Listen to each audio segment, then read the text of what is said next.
Tes. Saya dong.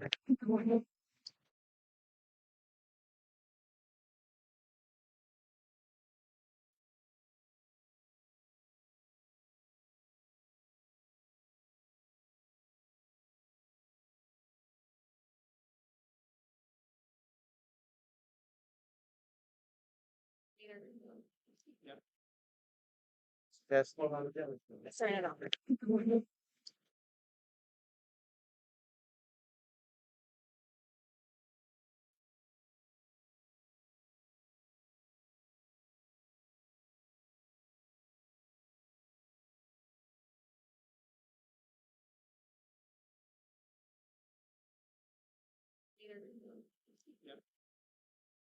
Tes. Saya dong.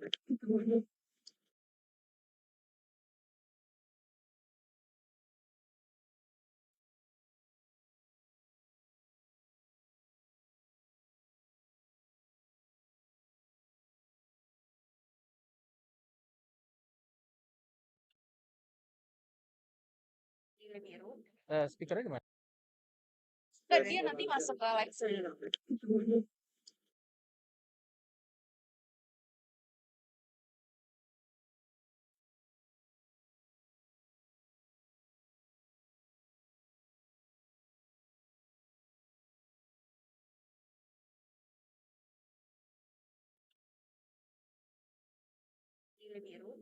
Speakernya gimana? Nggak, dia nanti masuk ke live. Saya dong. Siapa nih?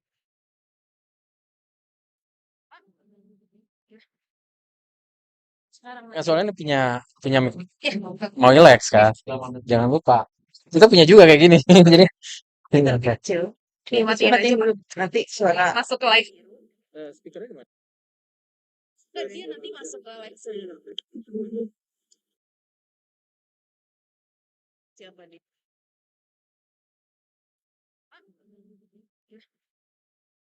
Sekarang Soalnya punya Mowilex kan. Jangan lupa. Kita punya juga kayak gini. Jadi kecil. Matiin aja dulu. Nanti suara masuk ke live. speakernya gimana? Nggak, dia nanti masuk ke live. Saya dong. Siapa nih? Sekarang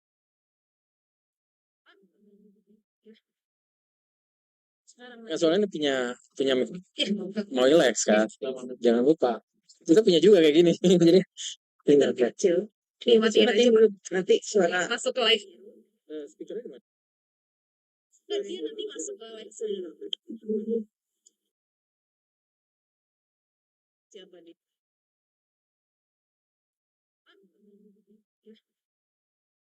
Sekarang Soalnya punya Mowilex kan. Jangan lupa. Kita punya juga kayak gini. Jadi soalnya punya Mowilex kan.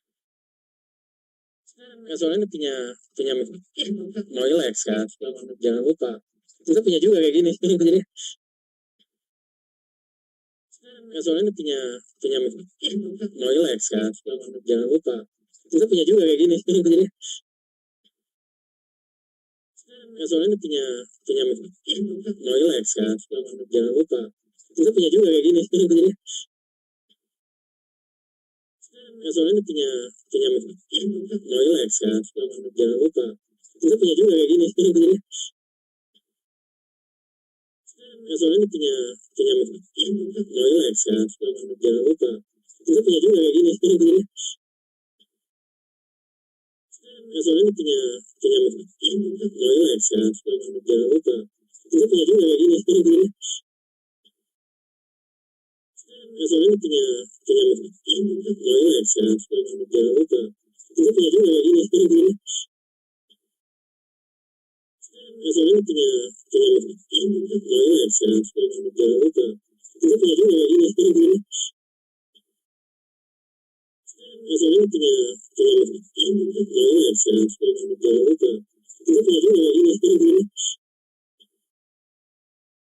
Jadi soalnya punya Mowilex kan. Jangan lupa. Kita punya juga kayak gini. Jadi soalnya punya Mowilex kan. Jangan lupa. Kita punya juga kayak gini. Jadi Masalahnya punya Mowilex yang sebagai negara itu kita punya juga ini sekarang masalahnya punya Mowilex yang sebagai negara itu kita punya juga masalahnya punya Mowilex yang sebagai negara itu kita punya juga masalahnya punya Mowilex yang sebagai negara itu kita punya juga masalahnya punya Mowilex yang sebagai negara itu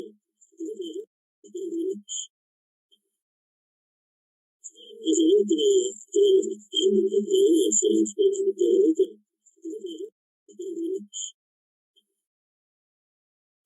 masalahnya punya Mowilex yang sebagai negara itu kita punya juga masalahnya punya Mowilex yang sebagai negara itu kita punya juga masalahnya punya Mowilex yang sebagai negara itu kita punya juga masalahnya punya Mowilex yang sebagai negara itu kita punya juga masalahnya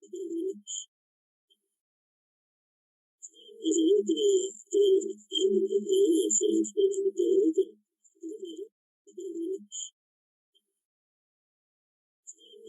juga masalahnya punya Mowilex yang sebagai negara itu kita punya juga masalahnya punya Mowilex yang sebagai negara itu kita punya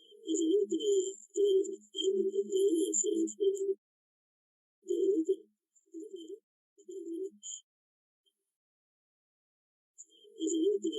Mowilex yang sebagai negara itu kita punya juga masalahnya punya Mowilex yang sebagai negara itu kita punya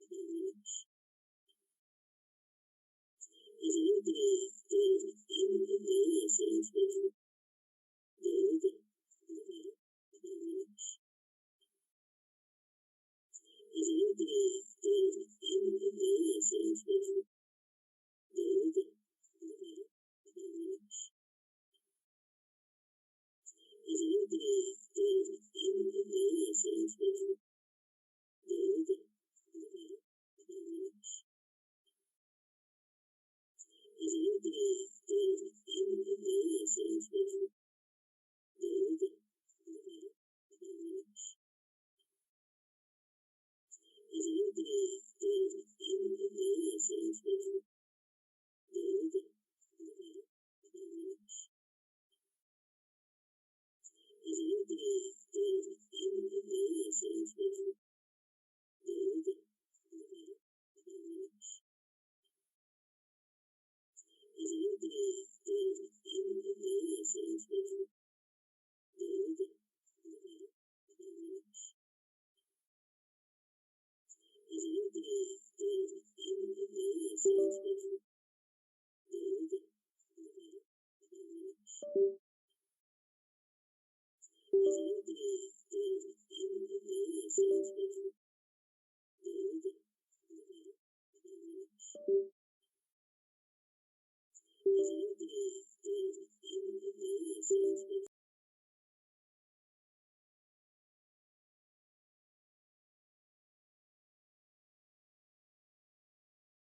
punya Mowilex yang sebagai Mowilex yang sebagai Mowilex yang sebagai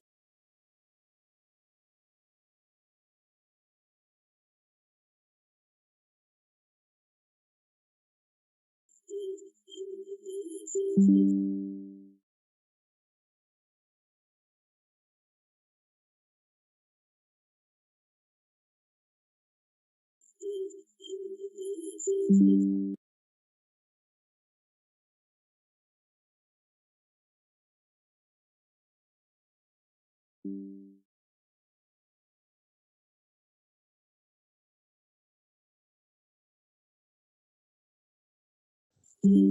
Tes. Bisa, bisa, bisa nggak? Tes, tes. Udah bisa? Sip. Tes. Bisa, bisa, bisa nggak? Bisa ya? Bisa. YouTube-nya udah ada. Bisa minta link YouTube nggak? Minta link YouTube-nya. Udah bisa? Sip. Tes. Matiin dulu ya. Bisa. Bisa, bisa nggak? Bisa ya? Bisa. YouTube-nya udah ada. Bisa minta link YouTube nggak? Minta link YouTube-nya. Udah bisa? Sip. Tes. Matiin dulu ya. Bisa. Bisa, bisa nggak? Bisa ya? Bisa. YouTube-nya udah ada. Bisa minta link YouTube nggak? Minta link YouTube-nya. Udah bisa? Sip. Tes. Matiin dulu ya. Bisa. Bisa, bisa nggak? Bisa ya? Bisa. YouTube-nya udah ada. Bisa minta link YouTube nggak? Minta link YouTube-nya. Udah bisa? Sip. Tes. Matiin dulu ya. Bisa. Bisa, bisa nggak? Bisa ya? Bisa. YouTube-nya udah ada. Bisa minta link YouTube nggak? Minta link YouTube-nya. Udah bisa? Sip. Tes. Matiin dulu ya. Bisa. Bisa, bisa nggak? Bisa ya? Bisa. YouTube-nya udah ada. Bisa minta link YouTube nggak? Minta link YouTube-nya. Udah bisa? Sip. Tes. Matiin dulu ya. Bisa. Bisa, bisa nggak? Bisa ya? Bisa. YouTube-nya udah ada. Bisa minta link YouTube nggak? Minta link YouTube-nya. Udah bisa? Sip. Tes. Matiin dulu ya. Bisa. Bisa, bisa nggak? Bisa ya? Bisa. YouTube-nya udah ada. Bisa minta link YouTube nggak? Minta link YouTube-nya. Udah bisa? Sip. Tes. Matiin dulu ya. Bisa. Bisa, bisa nggak? Bisa ya? Bisa. YouTube-nya udah ada. Bisa minta link YouTube nggak? Minta link YouTube-nya. Udah bisa? Sip. Tes. Matiin dulu ya. Bisa. Bisa, bisa nggak? Bisa ya? Bisa. YouTube-nya udah ada. Bisa minta link YouTube nggak? Minta link YouTube-nya. Udah bisa? Sip. Tes. Matiin dulu ya. Bisa. Bisa, bisa nggak? Bisa ya? Bisa. YouTube-nya udah ada. Bisa minta link YouTube nggak? Minta link YouTube-nya. Udah bisa? Sip. Tes. Matiin dulu ya. Bisa. Bisa, bisa nggak? Bisa ya? Bisa. YouTube-nya udah ada. Bisa minta link YouTube nggak? Minta link YouTube-nya. Udah bisa? Sip. Tes. Matiin dulu ya. Bisa. Bisa, bisa nggak? Bisa ya? Bisa. YouTube-nya udah ada. Bisa minta link YouTube nggak? Minta link YouTube-nya. Udah bisa? Sip.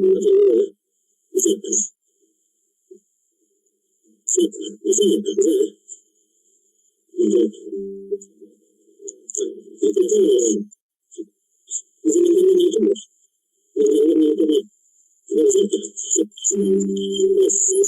Matiin dulu ya. Bisa. Bisa, bisa nggak? Bisa ya? Bisa. YouTube-nya udah ada. Bisa minta link YouTube nggak? Minta link YouTube-nya. Udah bisa? Sip. Tes. Matiin dulu ya. Bisa. Bisa, bisa nggak? Bisa ya? Bisa. YouTube-nya udah ada. Bisa minta link YouTube nggak? Minta link YouTube-nya.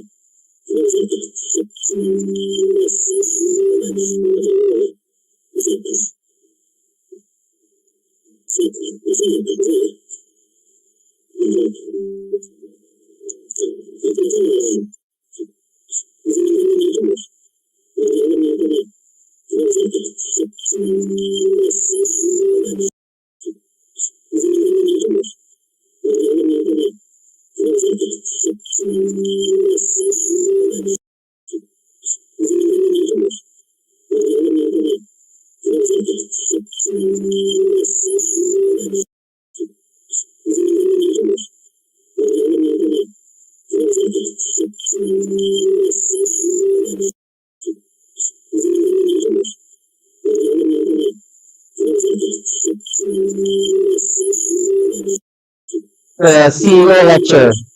And there's a good reason on why we chose to feature Mowilex this year. Because if you have been looking online, like on you type Mowilex Indonesia, you could see that Mowilex received Best Managed Company in Indonesia, right, for 2 years by Deloitte, right? So that is the award that went through so many audits, right, from such as PwC, right, and others, right? And then, so today, our topic will be on environmentally responsible, right? Okay. How we manage to do that in Indonesia so that your company too can be the best managed company in Indonesia. So before we have our speaker, I would like to welcome Brianna from Mowilex to talk a little bit about our company. Okay, thank you. Before we have our speaker, I would like to welcome Brianna from Mowilex to talk a little bit about our company. Okay, thank you. Oh, perkenalkan saya saya dari Putri. Terima kasih semuanya. Ya, ya untuk malam ini. Terima kasih semuanya. Terutama kita semua yang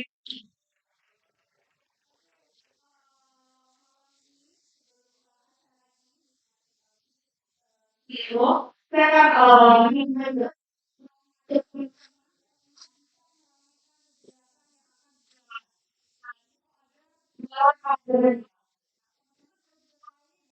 adalah rujukan kami yang bersertifikat laboratorium itu dengan dari 2012 itu tahun kelima mencatatkan sertifikat laboratorium.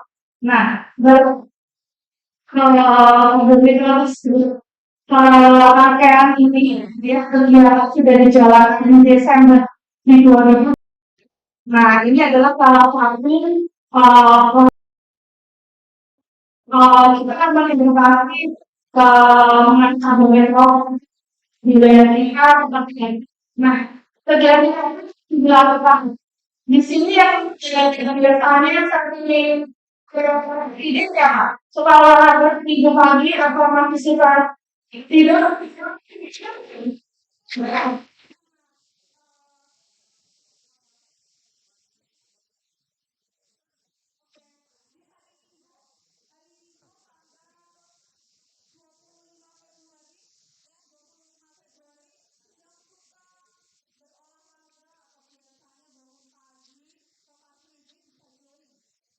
Cara yang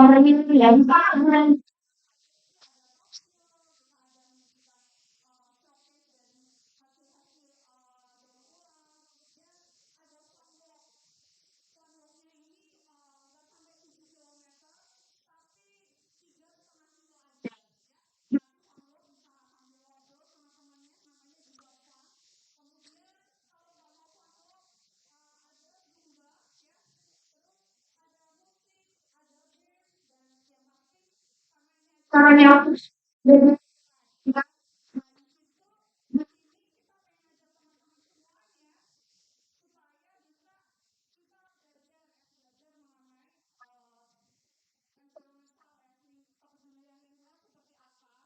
mulai dari diri kita sendiri dan kalau kecil harus dari seperti apa Mulya sudah teman-teman dari yang Mulya bisa hadir di tanggal 25. Nah, ini gimana caranya jadi?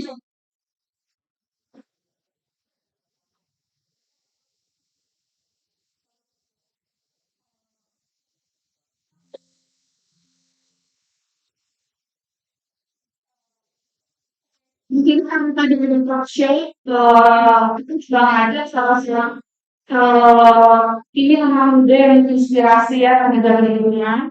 Nanti bisa dilihat di Instagram jejakin. Dia adalah Alman Arwanda nanti teman-teman seperti pasti informasi secara yang sangat. Nah, untuk gimana tuh? Nah, ini bisa daftar di sini. Nah, kalau minta di foto, jadi foto bisa dapat dua pendaftar 30 pendaftar pertama. Ini akan dapat spesial ya, spesial gift dari Mowilex. Buat 30 pendaftar ulang, nanti bisa dapat spesial gift dari Mowilex. Oke, next Pak. Nah, ini nanti saya akan kirim poster ya. Posternya saya titipin ke tiap nanti ya buat mahasiswanya supaya bisa di tanggal 25. Kamu tunggu ya kalau tidak menonton siang.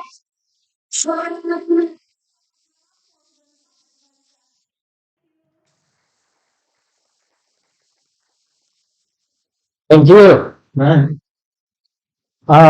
So I'm going to hang the poster at the announcement board, right? So you could just take the QR code. So next, I'm going to introduce the speaker. So for the past few days, probably you've been watching football or soccer on television with the Indonesian national team. So our next speaker is also an athlete. Right. He's also a soccer player, or used to be a football or soccer player. Right. But then he turned in the trials to make the cut for the U.S. national team in the 99. So there was a World Cup in the U.S. All right. In 1994. So he didn't make it in 1990. He's also an avid skier and chef baker. He graduated from Stanford Graduate School of Business and holds BA in economics from San Francisco State University. All right. And throughout his career, before he turned 30, he was vice president at Bank of America, one of the biggest banks in the world, holding positions in San Francisco, Hong Kong, and New York, where he exercised credit authority over counterparty risk for equities, interest rate, and forex derivatives. And then in 2000, uh, um, he was a senior vice president at Union Bank, where he headed the independent risk management function for capital markets and international portfolios until 2004. From 2004 to 2008, he was a senior managing executive officer at Aozora Bank in Tokyo, where he headed risk management for a portfolio of $65 billion in assets, with credit risk, market risk, and operational risk reporting to him as he reported to the chairman. So now he is the CEO of Mowilex Indonesia. Okay, so ladies and gentlemen, please, Biko Sababu.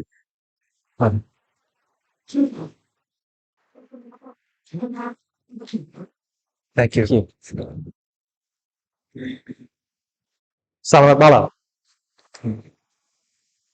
That was a big introduction. Thank you. Thank you for sharing my failures. You don't succeed without failures. I failed to make the team, but I tried. But it's great to talk to chemistry students. This is the chemistry class, right? Not the chemical. All right. I know you guys are all MBAs and doing this part-time while you have day jobs. That's really good. We have a that we're going to cover, and we don't normally do that. We make sure, but this up together, and we think about an hour and a half. So you wanna, or we'll see how it goes. All right. Uh, also, I'm going to walk around. So, let's see.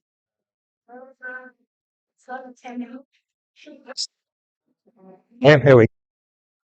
All right. So let's see. I need the clicker to work.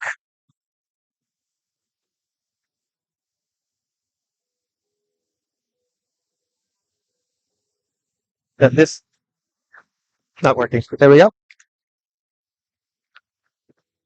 It's battery. No, it's not. It's not synced with the laptop. There we go.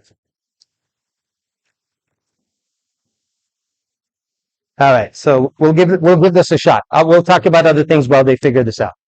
But Chris was very generous with his introduction. It is true. We've been named best managed company in Indonesia for 2 consecutive years by Deloitte. And when they talk about best managed, it's not about me. It's not best CEO.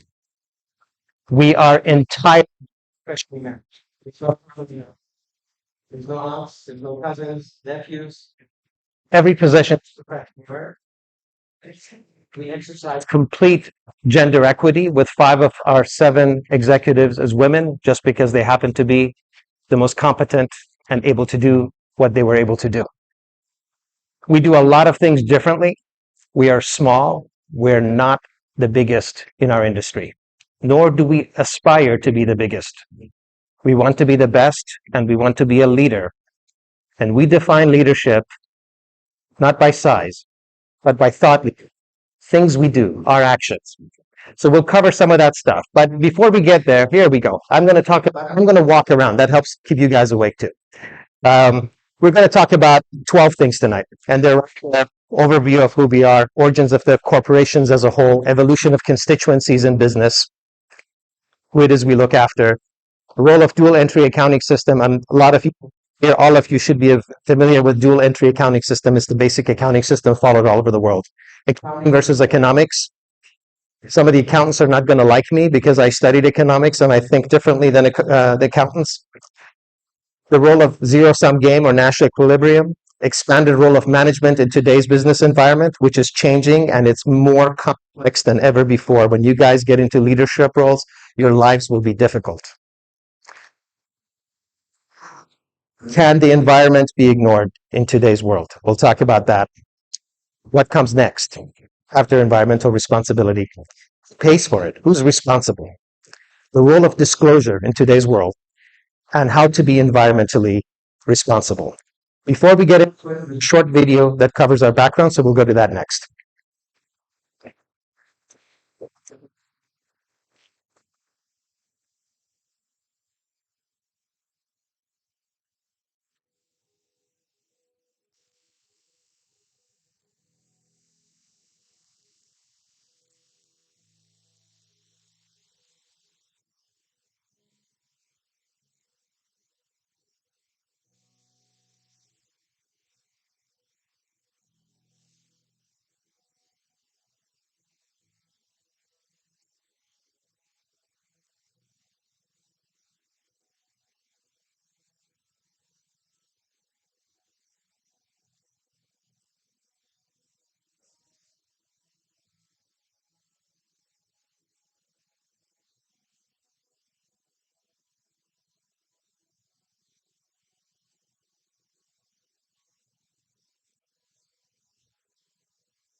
Kemudian Cikande yang telah dibuatkan di 2019 sebagai perusahaan yang bisa dipersidarkan pada 2019, kami mencapai teknologi yang bertujuan untuk mengurangi pemakaian listrik dan menurunkan jejak karbon, serta mengalokasikan sebanyak 37% dari lahan sebagai lahan hijau. Teknologi Skylight bertujuan mengurangi konsumsi listrik, cahayaan, dan pendiri ruangan, menggunakan HWD untuk menjaga suhu ruangan. Sistem sirkulasi udara memiliki kebukaan yang besar. Kami menggunakan lampu LED yang konsumsi listriknya lebih rendah. Mengadopsi teknologi untuk regeneratif osmosis. Beralih dengan menggunakan mesin informasi fotovoltaik elektrik. Komitmen ini mulai dilakukan sebagai perusahaan yang memiliki lingkungan sosial.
Right.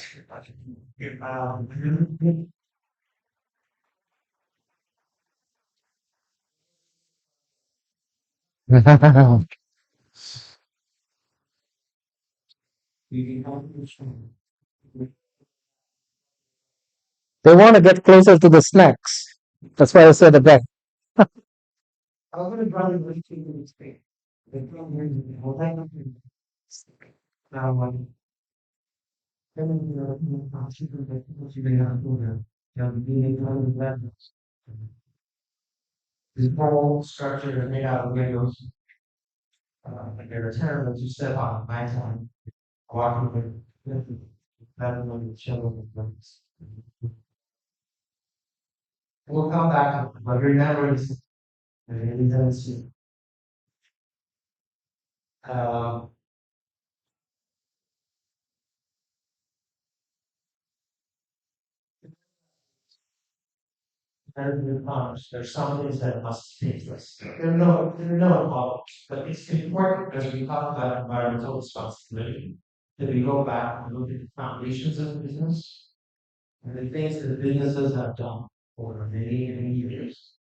Mhm.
Right.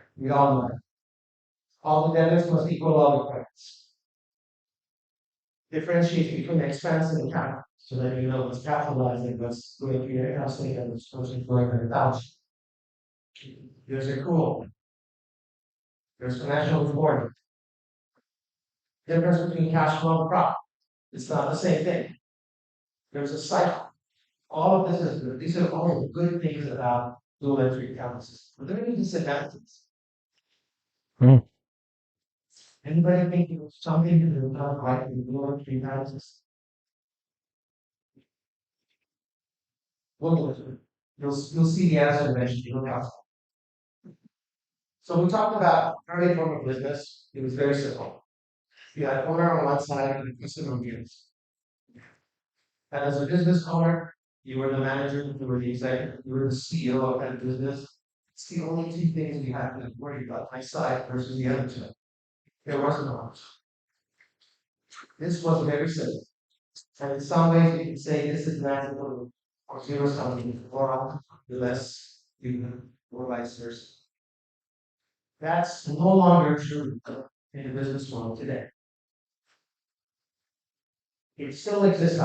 it exists in asset sale. You buy a piece of property, the more you pay for it, if you overpay, the site is more.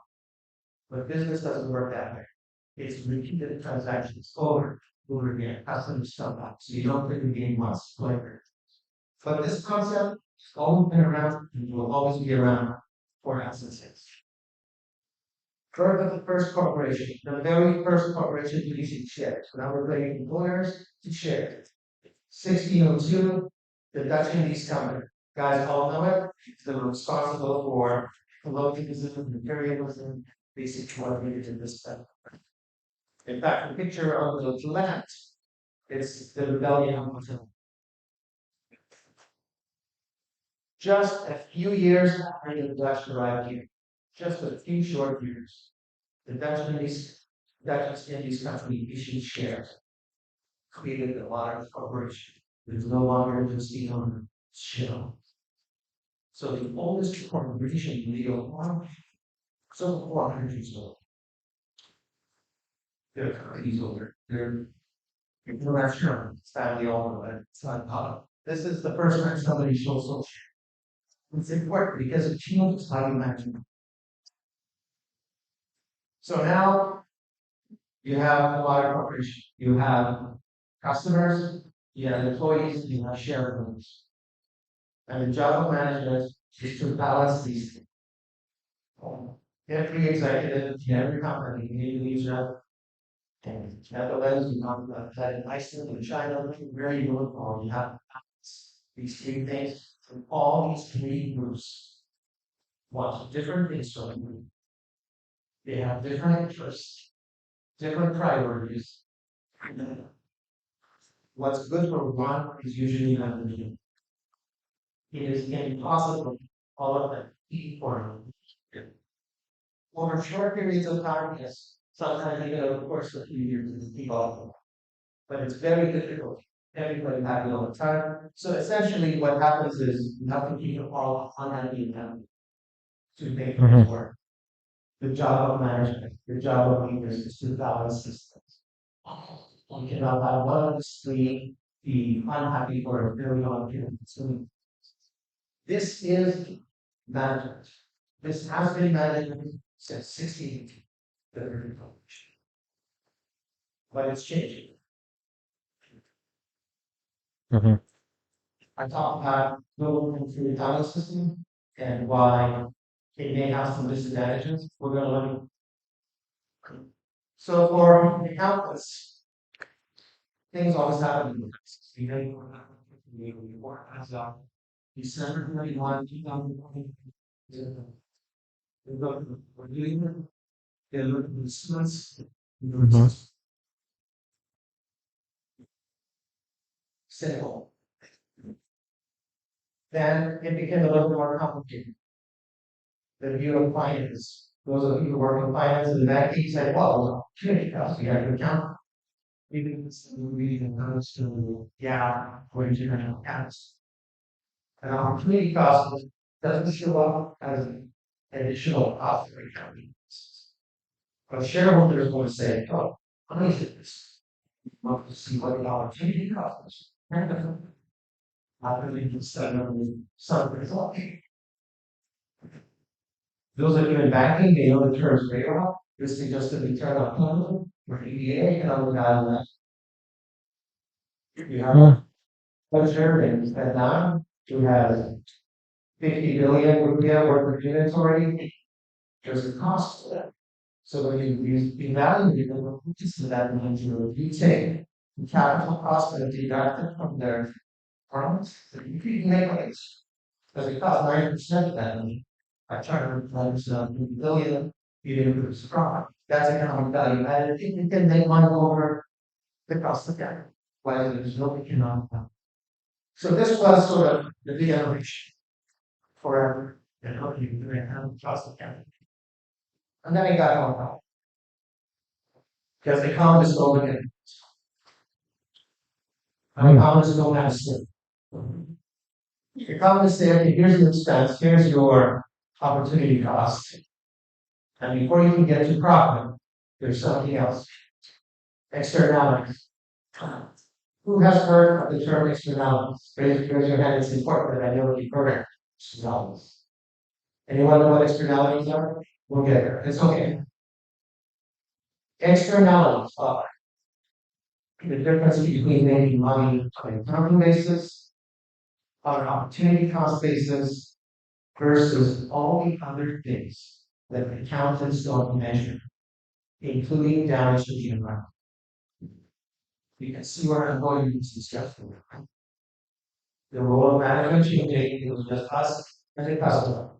And it will share with the customers and employees. So you can tell where this is going because there's other costs that are being ignored.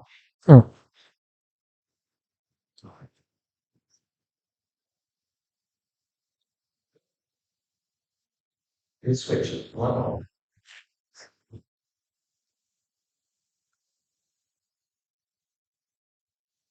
We'll get the presentation back. Switch to the sheet.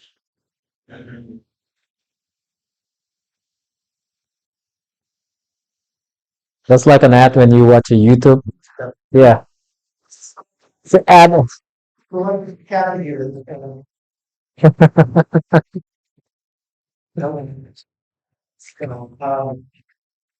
I'll talk about the new school.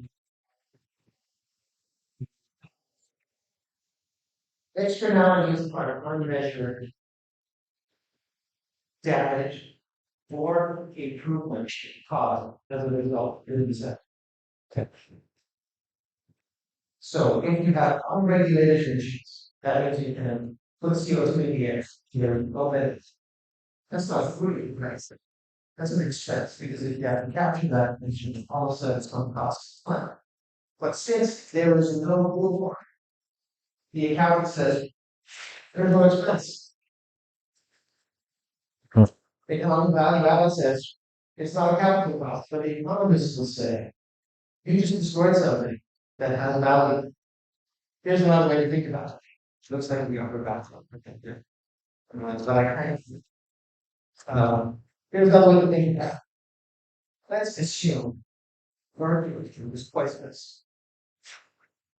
It's not illegal to disturb. If I throw all the mercury from my pyramid into the ring, my accountant would say, you're close.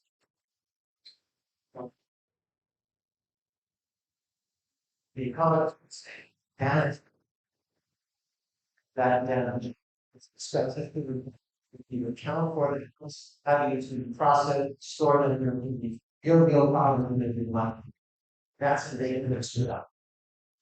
But there are positive externalities. So here we go. It looks like we're back and if you catch up. Okay.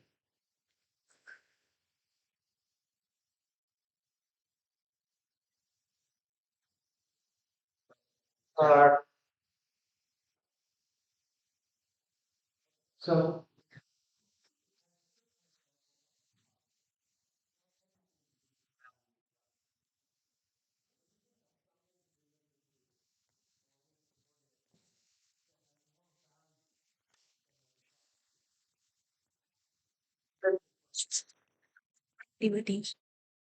I'll give you an example. Polio vaccine. Go back 50, 75 years, many children were paralyzed. Right? What is the cost of that vaccine? About 5,000 rupiah. What is the value of that vaccine? Right? The income statement says we sold one vaccine 5,000. What is the value of that vaccine? That's positive externality. The opposite of negative externality. The value is far greater. In fact, with the case of a vaccine, you could say it's immeasurable. It changes a human's life completely. COVID vaccine, any other vaccine you can think of. So there are things that have positive value that are not. That's what dual therapy is. And we've done it since the beginning of the last year.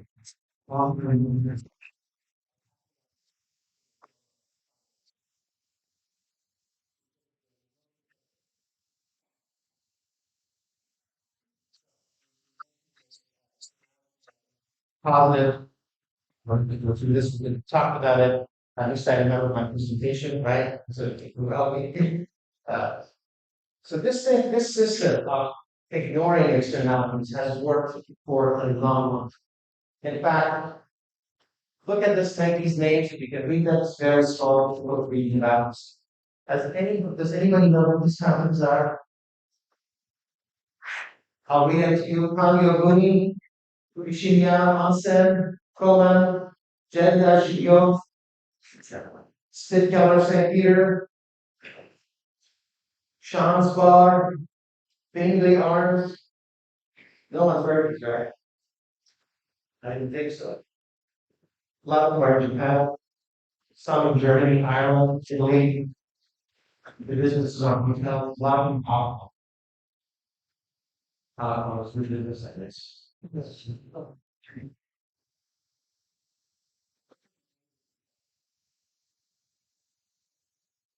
All this companies from the 500s, 570s.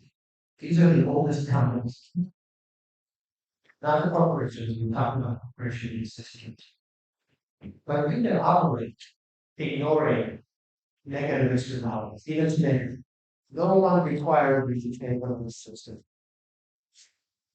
And we've got it. But can we go on this way?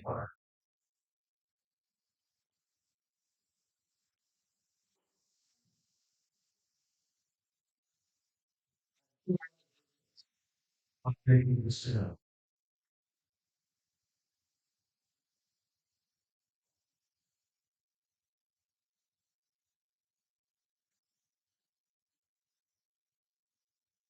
everything.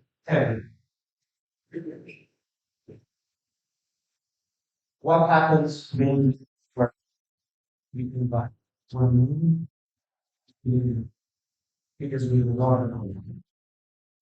What will this does remains to be seen. And who speaks for the environment? Shareholders at an annual general meeting, they vote. Employees can voice their opinions and form unions. Customers can boycott you, support you, and criticize you. Who speaks for the environment? The government is. They're always lagging behind the government's discussion. We have not on how we move. It's not unique to Indonesia, it's a global. The voice of the environment historically was investigative journalists, NGOs, and academics. They study, they said, I believe there were 100 known. I was in university before most of you were born, so. And even back then, there were studies that said decline is going to change because of what we're doing. These were the voices, but these voices didn't carry the one listened. What has changed today? The environment has a voice. Social media.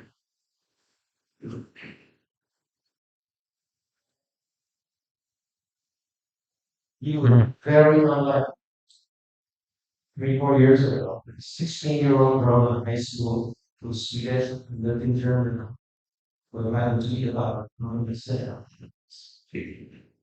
I read it all. Not her employee, not her children, not customer, legal references. The environment has found its voice in social media. And I made her, but she's not the only one. There's many, many like some of you may be. We criticize climate change online petition. Environment found a voice that it never. And it's the people.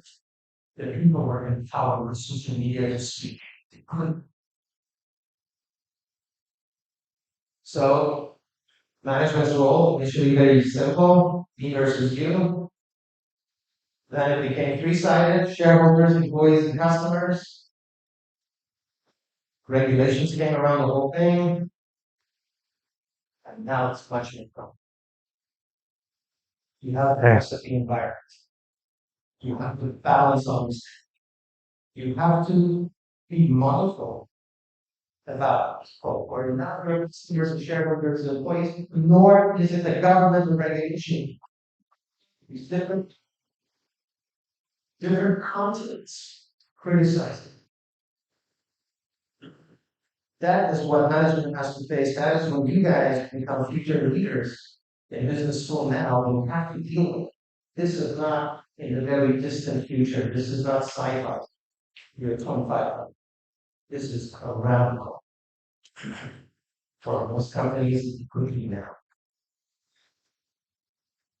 I deliberately left a little tiny hole in the bottom because you can see regulations have not caught up. So regulations in the blue area, they haven't quite caught up to the environment.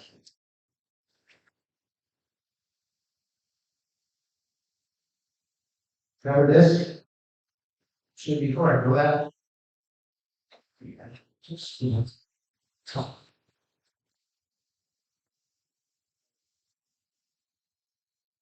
the comment. The study showed that social media interaction not only relieves information asymmetry and capital, but also triggers marketing and regulatory pressures from management, ultimately contributing to higher quality environmental impact disclosures. This study deepens our understanding of how social media supplements regulation in the supervision of environmental impact disclosure behavior, and often it reduces applications for prompting enterprises to achieve high quality green development. Okay.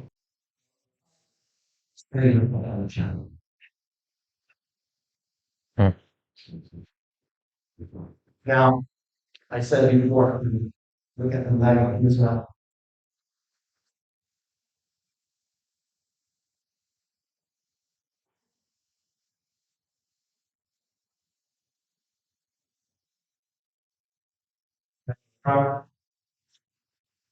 Oh, this is beautiful. Many pieces. It looks like offshore equipment done in Lego. You guys remember that one from the beginning? Obviously, this one's not a child. This one's a little airline. So my Lego shell.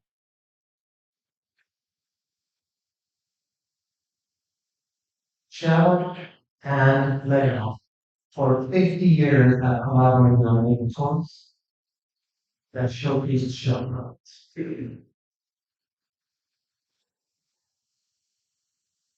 They had just finished a new deal to sell more Lego products in the sub shells and to grant more toys. So like marketing are excited to make money. You've been doing it for years. Same as always.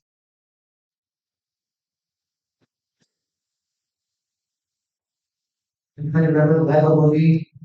Everything is awesome. Right? It was great. They're gonna make even more money now.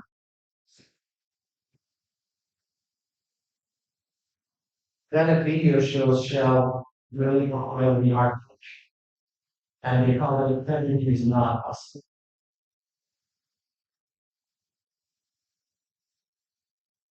Teams have been working together for 50 years. 5.9 million views of the video of "Everything is not us." 1 million people signed a petition against Shell.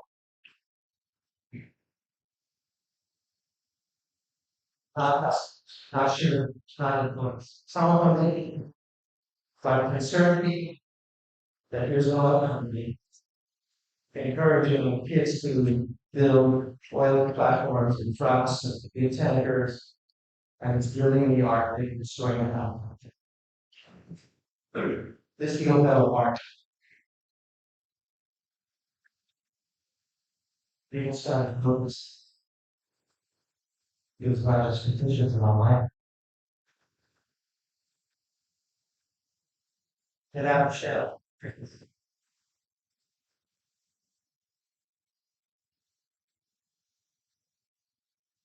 don't have the art used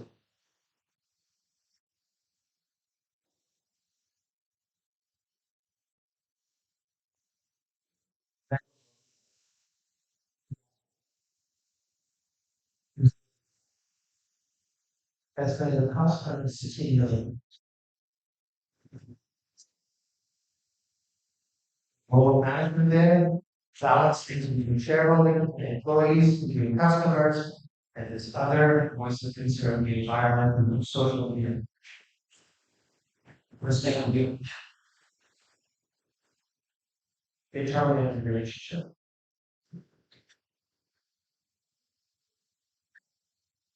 I don't expect any of you to know American football necessarily. And I the records that's being reported, the coach's head, I don't know, it's called Gatorade, but this is sports. And as a tradition in the US, whenever they meet in the championship, they take that icicle bucket of Gatorade and dump it on the coaches. It happens over and over.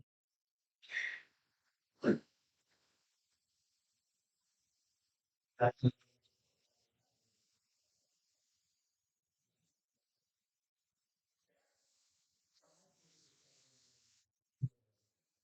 sports and one of the partner. And you start working in every color and every flavor possible.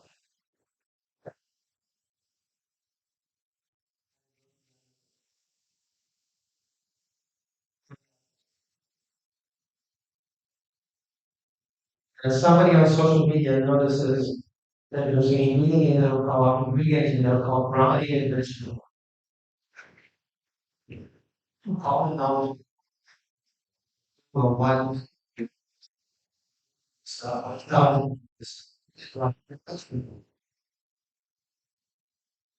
They do that and they realize it stops fighting.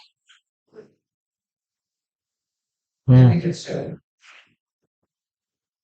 And it's not used in Gatorade when they sell it here, but when it's selling it now, it has video around it vegetable. And then you do all this research on there and you find out that actually that it's children's vegan. Like that. So a 16-year-old starts an online petition. Remove BDO from our game. The parent company of Gatorade has to removes it. There's a second company that makes a similar drink, Coca-Cola. Theirs is called Gatorade. Oh, you've seen this before. Companies called it. It has a BDO 200,000, another 70,000. That's the girl who started. 16-year-old. They waited 6 months, but eventually took it. Revlon Cosmetics, an NGO, the Cancer Fund, Breast Cancer Fund, says some ingredients in your cosmetics are cosmetics. It'd be not. They fight. They threaten to sue. The NGO doesn't know. People didn't know. Petitions didn't know. 50,000 people were involved. They actually did the legal process. What happens next? Revlon turns its course. It starts disclosing more about what's in its cosmetics. It removes some ingredients. And later on, it's actually recognized by a different organization as being a leader in disclosure, so they turn it around to use. That was good. That's how they didn't follow through on any sushi. They didn't practice. They did threaten. Actually, there was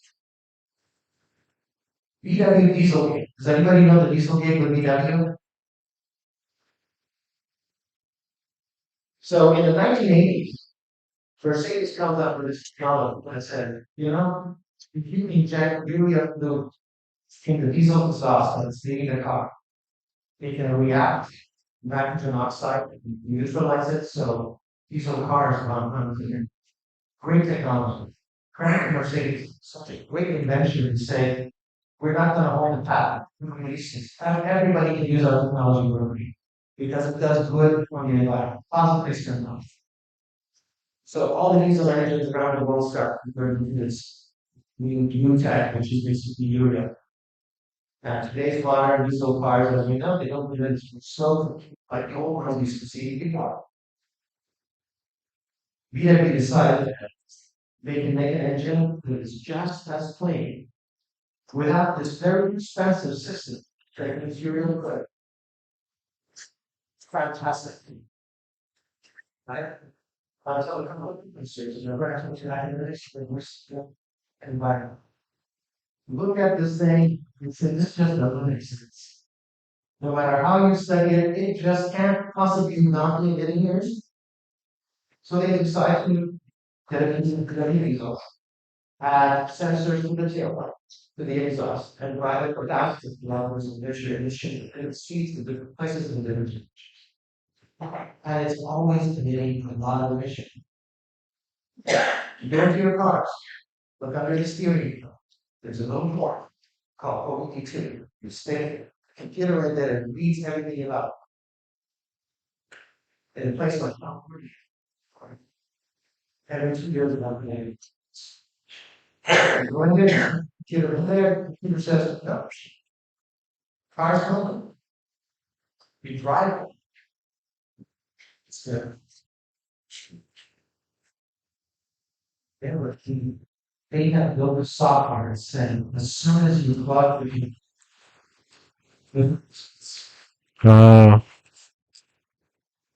it could go longer than just looking the other way, happily engage the physical. Eat them.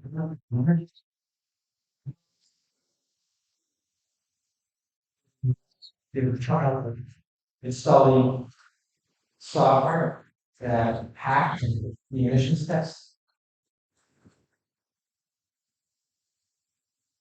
The actual emissions were 40 times higher.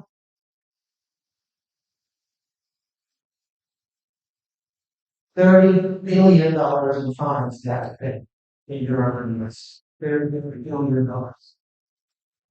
Profits dropped 20%. Shareholders sued. Market cap dropped $35 billion in a matter of days. Talking about value destructive behavior of management. That's the share price.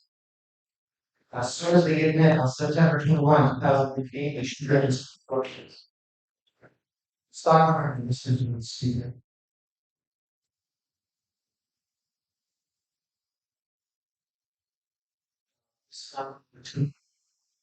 This is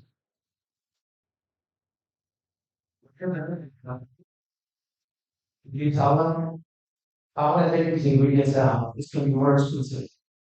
There's no law that says we need to make a law. Most likely, your board is going to say, if you're reducing company profits, there's no law. You know,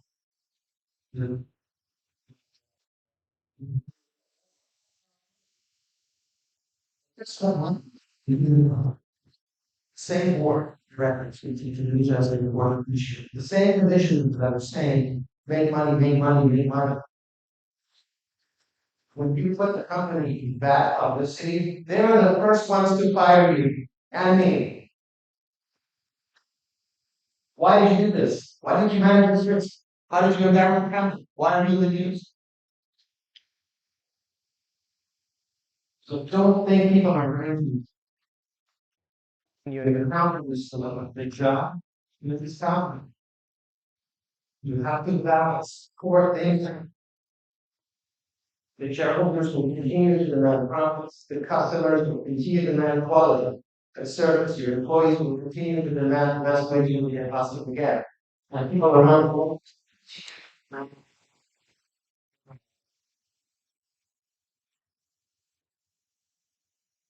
VW restructured, committed $194 billion dollars. I'm correct, the GDP of Indonesia is about 1.2 trillion. It's almost a big percent of they committed that much to try to clean up that company, go electric, and uh, they start buying companies who mentioned that have the technology. The fire CEO, Audi also, it's just really not being pressing, seasons. How we are going to do that?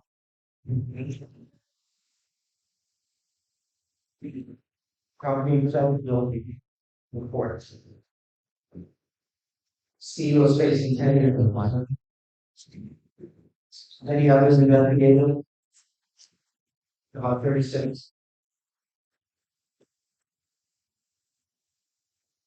Something wrong with this video. It- Large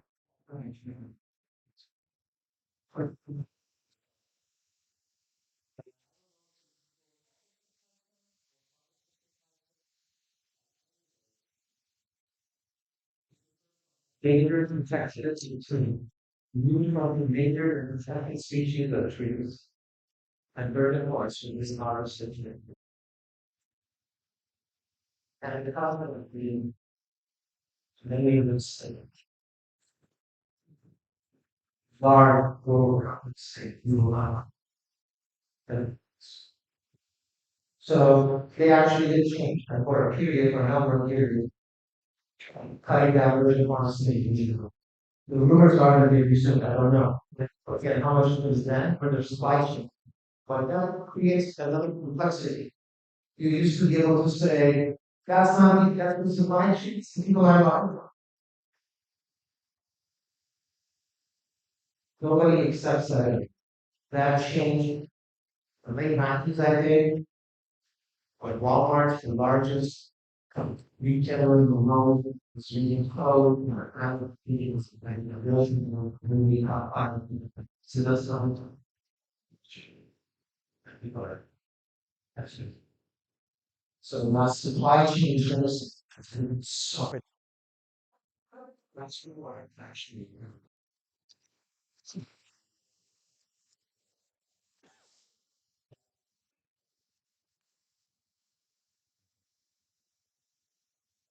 What will the board of directors say? They will always responsible. If you make it out, you will have to get it, you will.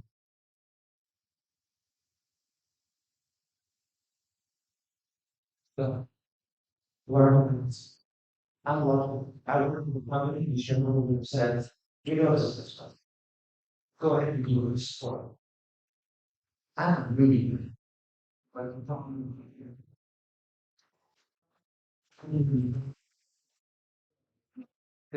But we have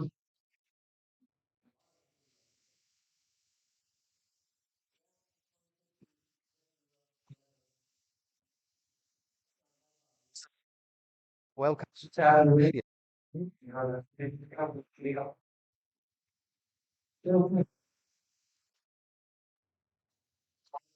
Paints us stuff. It's the most important thing that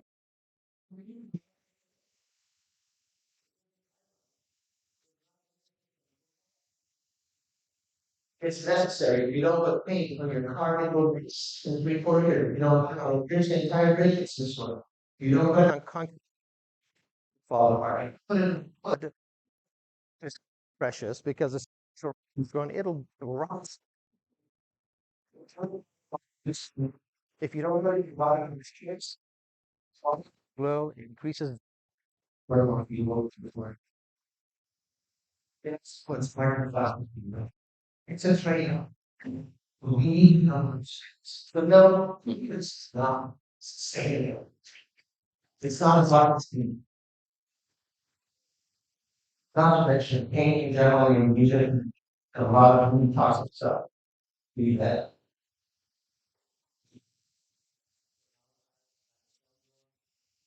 lot of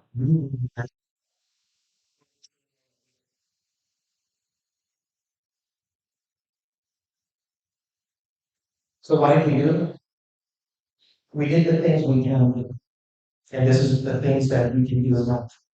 First, we said, can we avoid something? What we can avoid, we should avoid. Is it avoidable? Be avoided. Can you avoid using plastic cups in the office? Yeah, we can. Put real glass, pitcher, filtered water. 2 years ago, we stopped counting. Over 1 million plastic cups avoided. We avoided it. Reduce. Can we reduce things? Yeah, we can. We change our life. We reduce like this. When we replace, yes, we replace some of our parts that reduce them. So, and then whatever you cannot, when you're done doing the things you can, you have to go to the carbon free, the rust, and you mix and you carbon, carbon, and it's more than just milk. So these are some of the things we've done. We've also planted trees as it's on video. We are delivering the herd violating oils are used to petroleum cleaning sustainable because even agriculture is sustainable. Or I'll challenge you. What do you think is sustainable? I just said agriculture is not sustainable. You challenge me. Do you think is agriculture sustainable? Power leading to the river? Do we have shit?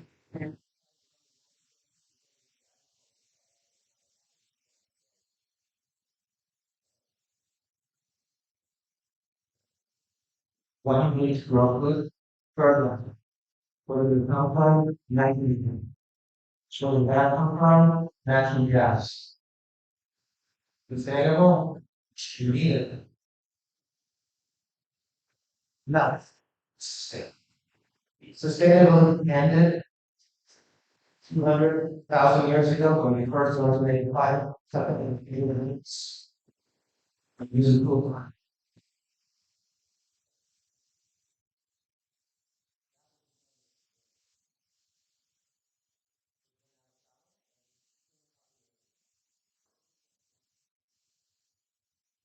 It's a myth. You see the word sustainable business, sustainable this question. Ask hard questions. Environmental responsibility.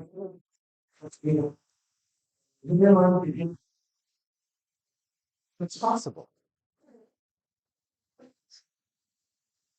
What can you do? You need better governance. You need new requirements. I'll get to this step by step thing. Disclosure, sharing the responsibility, and creation of brand commercial objectives.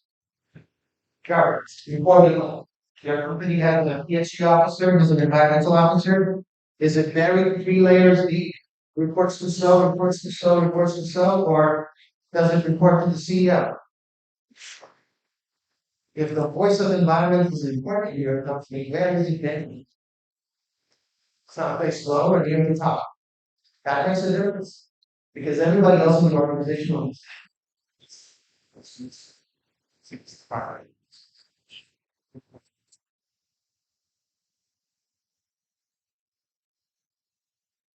with their lives.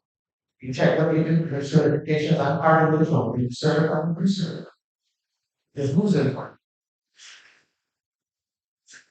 Education for the customers and the employee involved. You commit your R&D resources to make products that have no environmental impact. Are you willing to take risks and be wrong? You can't fix it without mistake because there is no rule for how to do this. Your textbooks are talking about these subjects now, but there's no such word. 50 years of history that you do this is so hard.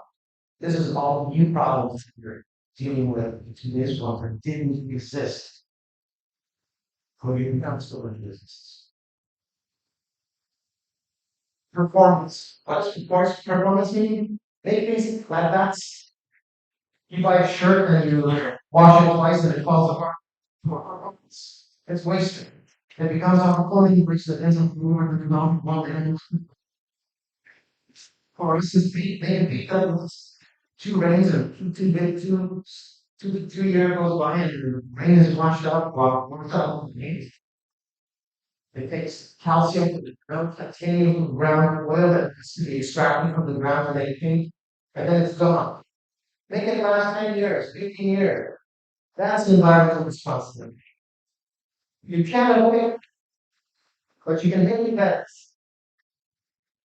Become operationally efficient. The more efficient you are as a company, the less energy you use.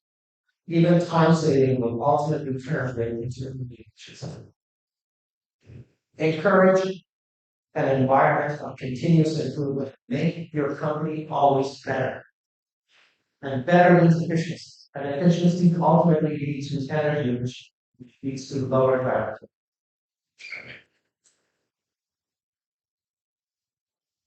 Disclose. So this is an example of a product. It's great. It tells you what it is. It's a tomato basil soup. It says it's organic. It's great. It gives you the weight. It gives you the nutritional content. It gives you the ingredients. It gives you the name of the manufacturer. That's good. Why can't this not have a disclosure on its package that says how many kilograms of carbon were committed to make this stuff? So when you buy it, you make a choice. We cannot do that ourselves. There's not enough money.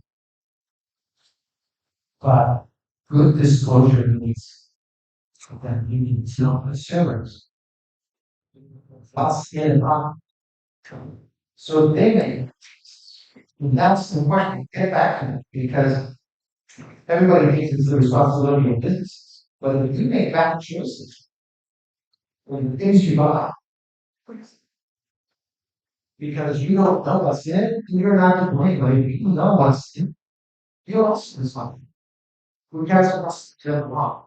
Hey, this is what you know to fix. If shareholders are willing to compromise, if employees are willing to compromise, if the customers need, ultimately it's going to be a principle. We all are going to do this. That's the thing nobody wants to help. But no, focus. That's not asking this year, which year about.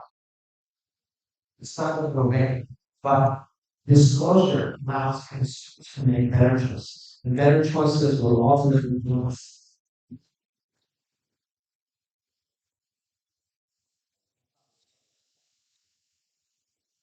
Okay, that's the Mhm.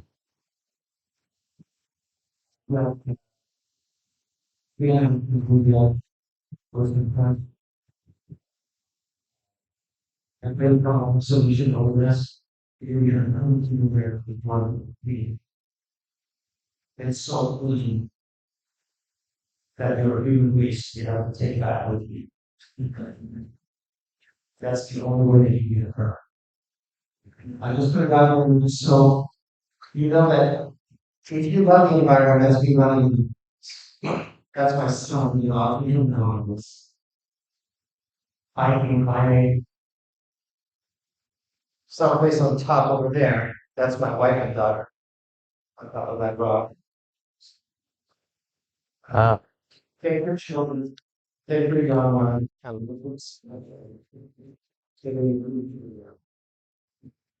it's one who have the snow.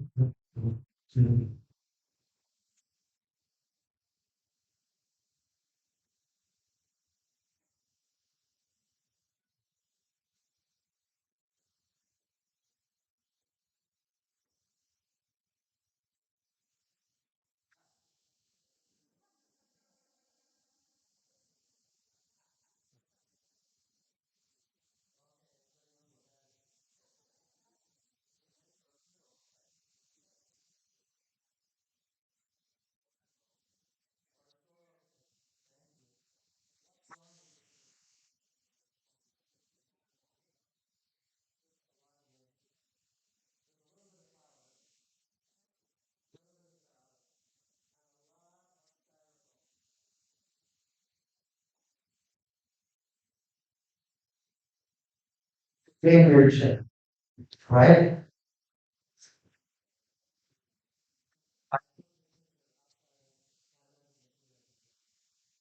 styrofoam, flowers. There.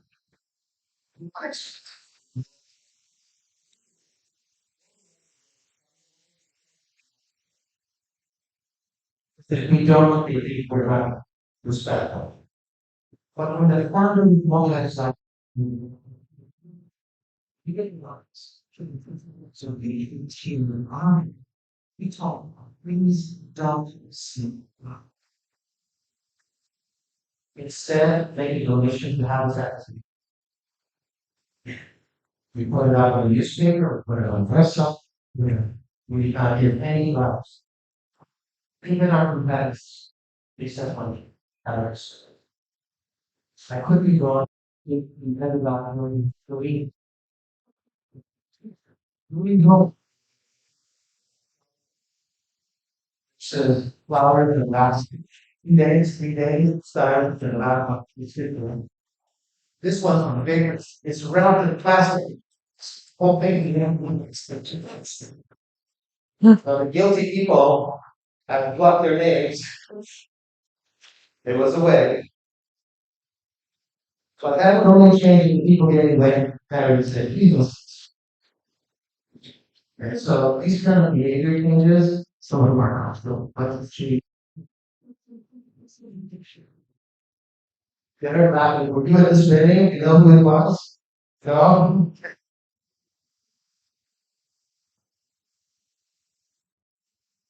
Talk about shared responsibility.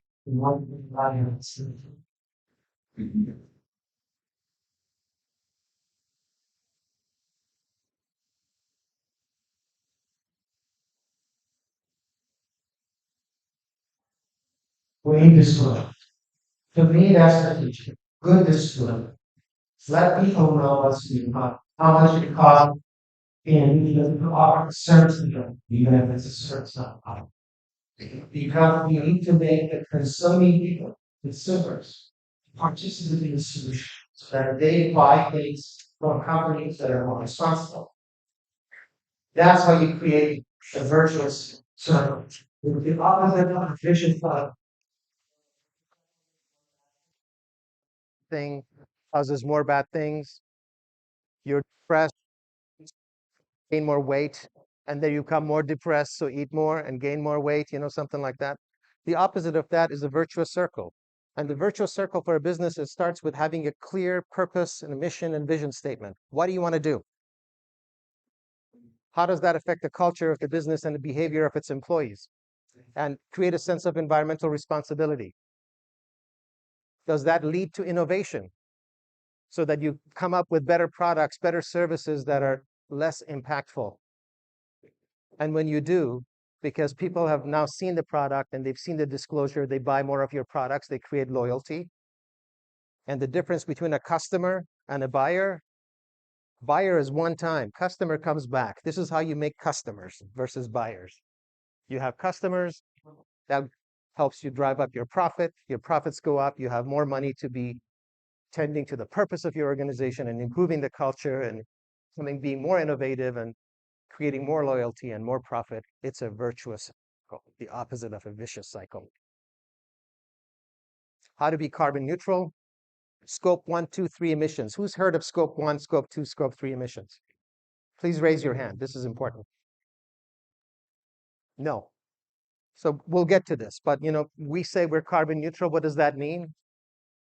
The emissions are measured based on what is causing them, and that's Scope 1, 2, and 3. We'll get there. Stop waste, avoid the avoidables. We talked about that. Reduce efficiencies, seek efficiencies, offset. I'm going to go quickly through this so we can eventually get to Q&A too, because I'm sure you have questions, or maybe you don't, but we'll see. But we talked about offset. Offset is when you pay somebody else for emission credits, for carbon credits. When you fix things, when you stop waste, when you avoid the avoidables, reduce, you create the opposite thing. You create inset. These are permanently reduced emissions because you did something good. You invested in renewable energy, you stopped waste, you converted from diesel equipment in your warehouses to electric, whatever. And then last thing is you certify.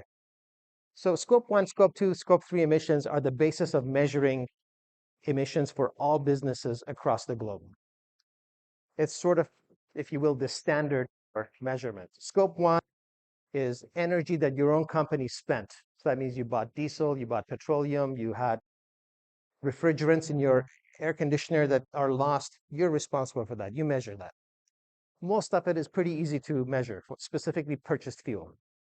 Scope 2 is energy you bought from other people. So you bought electricity. That's pretty much all of scope 2. If everything is accounted for scope 1 and scope 2, company everywhere in the world, every product would be carbon neutral. But it's not. And the biggest challenge is scope 3. Upstream supply chain, downstream supply chain, other activities of the company, including business travel, the commute of your employees, you come back and forth to work, and how do you get there? So what we do is we measure all of scope 1 and scope 2. We measure a big deal within the scope 3, which is how we are able to certify 1, 2, 3, 4 years. The first year was scope 1, 2 only. It's expensive. The cost of carbon is not expensive, carbon offsets. The cost of measuring and certification is expensive. That's where the expense comes. But certification is necessary, especially for me in Indonesia, because people can say things that are on their packages even that are not true. So to be believable, we have to get somebody else independent who says we've reviewed, we validate, the emissions are correct. We go to a second certification body that says all the offsets are real.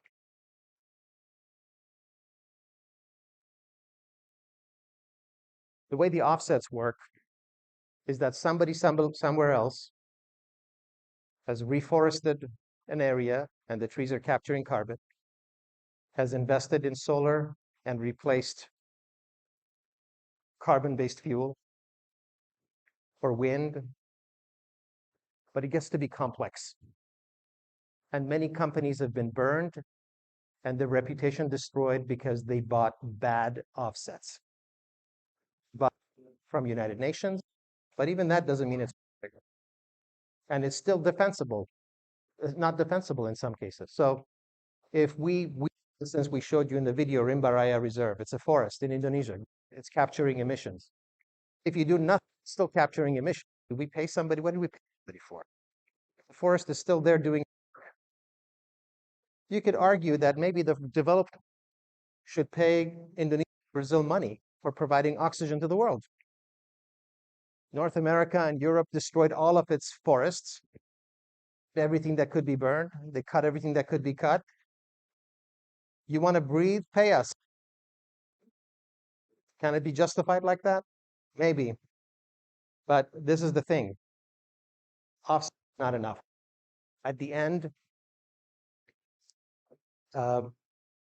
there is not enough arable land. Oops, we lost this thing. There is not enough arable land to plant enough trees to absorb all of our emissions.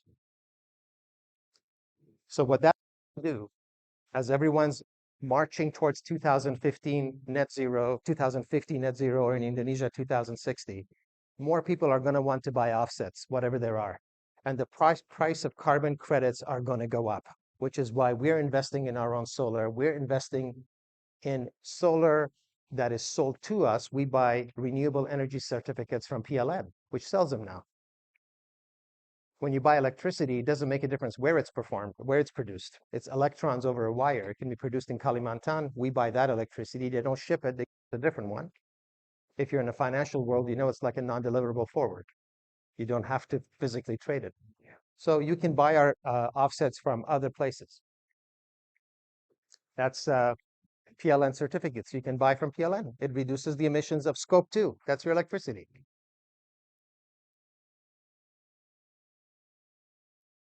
There's other pillars to ESG. It's not more than energy. It's diversity, it's equity, it's inclusion. Scholarship of the employees. These are all the stuff that we do. We contribute to Habitat for Humanity, for instance. We provide training. We volunteer hours. We donate product. Oops. That thing is freaking out. but there's a lot more to it. There's a whistleblowing system that not just us, but for environment of something we're doing to.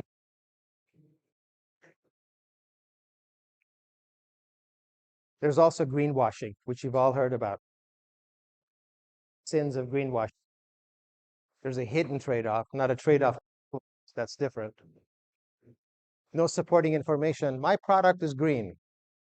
I don't tell you why, but it's just green. Trust me. Vagueness. This is really good. I can't get into the details. It's complex. Irrelevant to the consumer. Like it's something that has no value.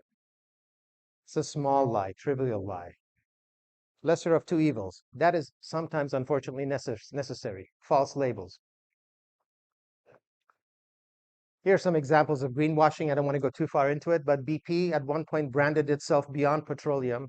It's an oil company. 96% of its business comes from oil. I don't know what's the beyond.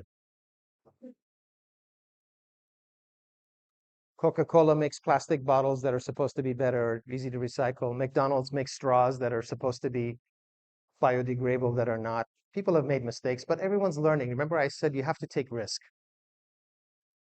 You can dismiss some of this stuff as learning process because everyone's trying to solve the process. Sometimes they get a little too eager. They make it bigger than it is. And sometimes, like VW, they outright lie to you.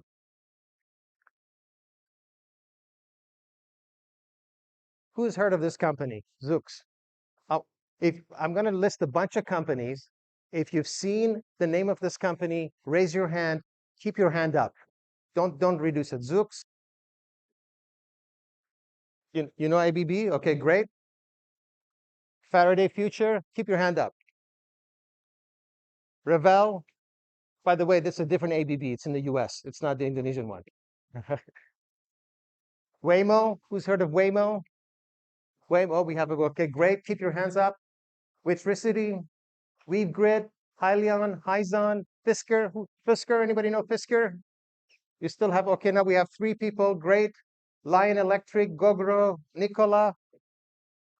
Few hands. More hands up. That's great. Okay. It's like an auction. Let's see hands up. All right. Livewire. Polestar. Okay. Lucid.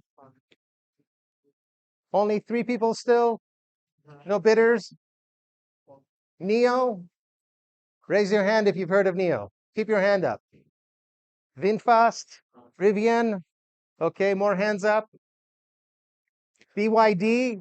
Okay, all right. Finally. Tesla.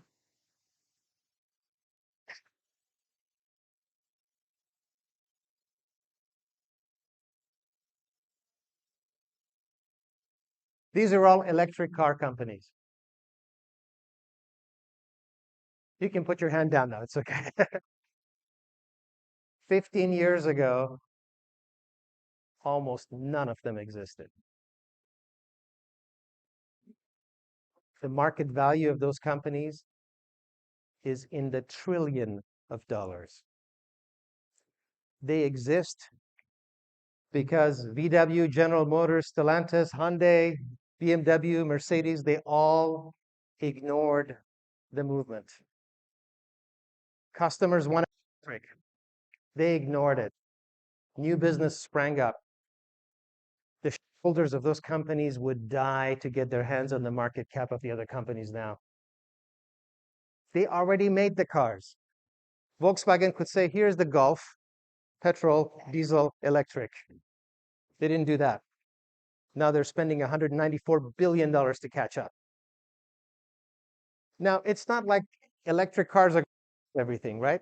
We know up front there's a huge impact on the environment because you have to extract the rare earth minerals to make the batteries, and then the unknown disposal. And how do you get rid of the batteries? But in this period in the middle, the emissions are lower. And people know that. It's fools, I'm saving the world by driving electric. No, they know that. They're actually paying more. Electric cars cost more. But people are willing to buy things that cost more if they believe.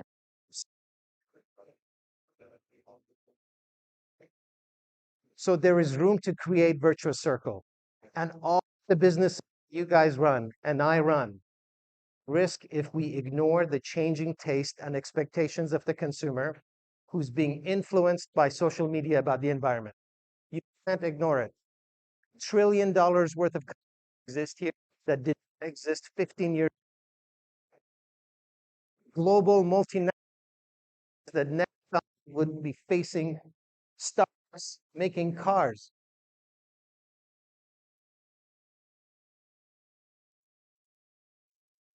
I talked about being a leader and a thought leader. You can scan this. These are some of the reports that we've sponsored on ESG. Thought leadership by behavior, by the actions you take, not leadership, something else. This one is actually my own picture. Asia, that went up. Beautiful place.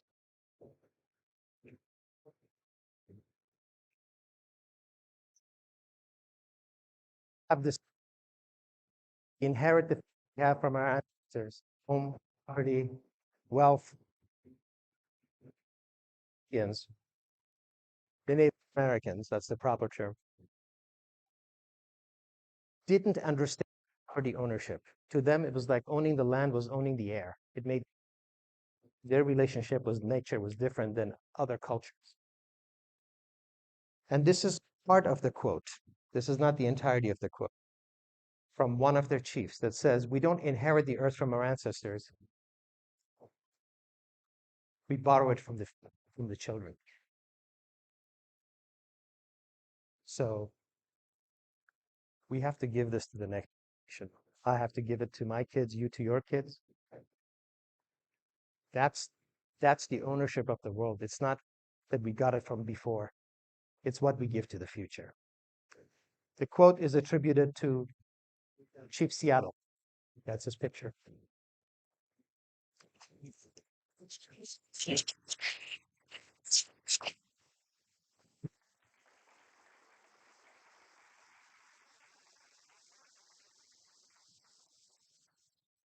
I'm sure there are a lot of questions from the audience, but since I have the mic, maybe I'm gonna start.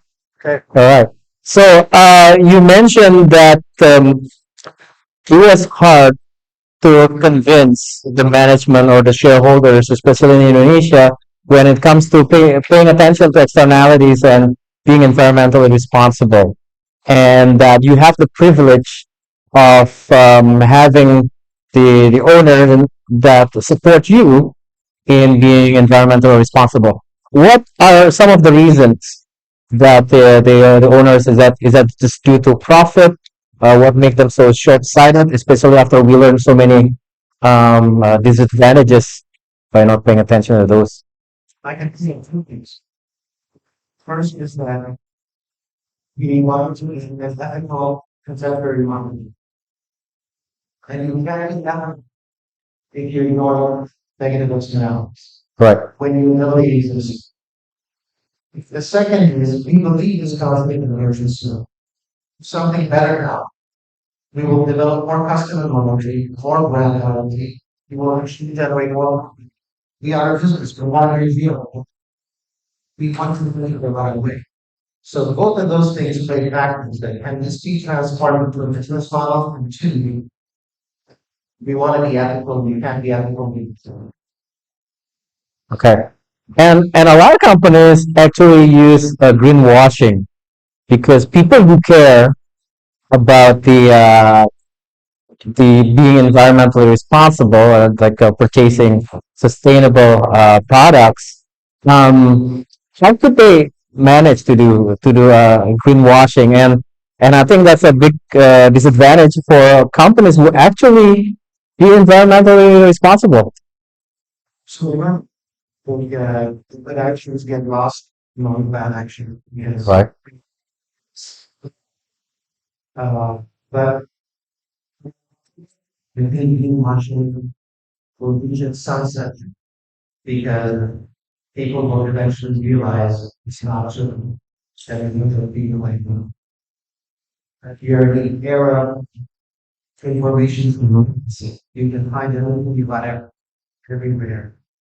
And eventually the truth will come out. It takes one employee to snap a picture of a chemical sitting on the news and then put it on the internet.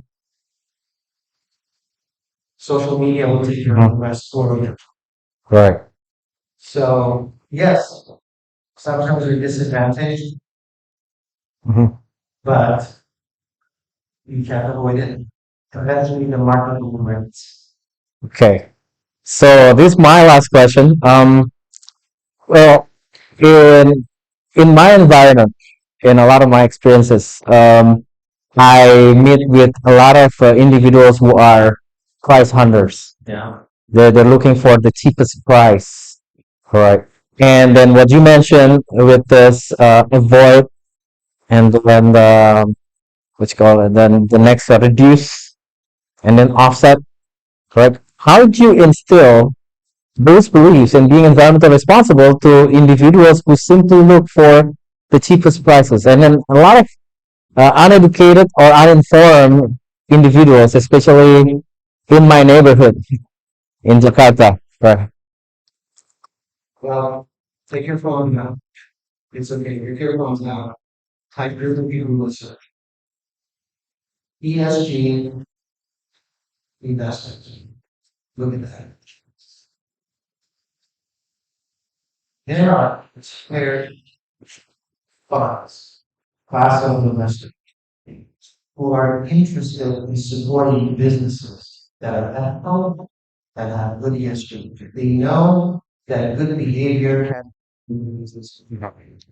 So maybe not every investor would be interested because you say, oh, your products cost too much, and we don't believe in create this virtuous circle. But all around the world, there are investors who are interested in this. And in some, it's like the US is backfire because they're saying it's not good. It's not good. Call it whatever you want. It wasn't called ESG 5 years ago. It's called CSR 30 years ago. You know, these languages come and go. But media is not going to go away. And facing the impact of negative externalities is not going to go away. It's a matter of time. And like you saw the pictures, the companies saw 1,500 years ago that are still around. Right. They don't actually do this kind of stuff to survive. But will the future be the same as the past? I'm not so sure. Right. So it's safe to say it's the future. Right. Being environmentally and ethically responsible. This is why we need disclosure. Because we get business the right thing, governments have the right regulations, employees participating in community behavior of the company, customers also realize it's not free. No one wants to admit that everyone has to have this social. Reality, we all have all our behaviors. Okay.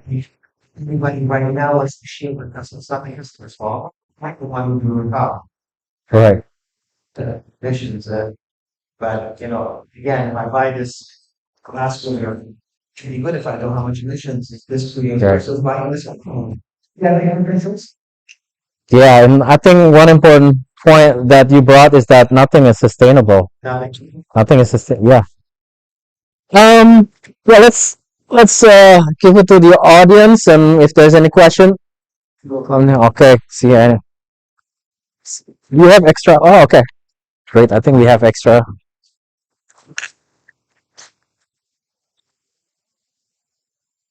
Okay.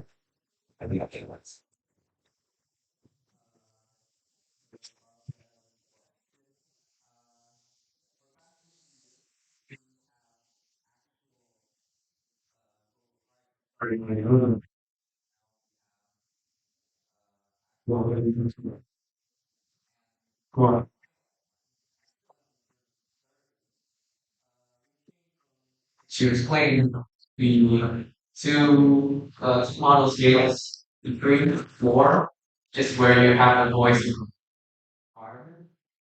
And I'm wondering because now we're stacking up so many batteries because uh, the automotive industry is really going for the using them.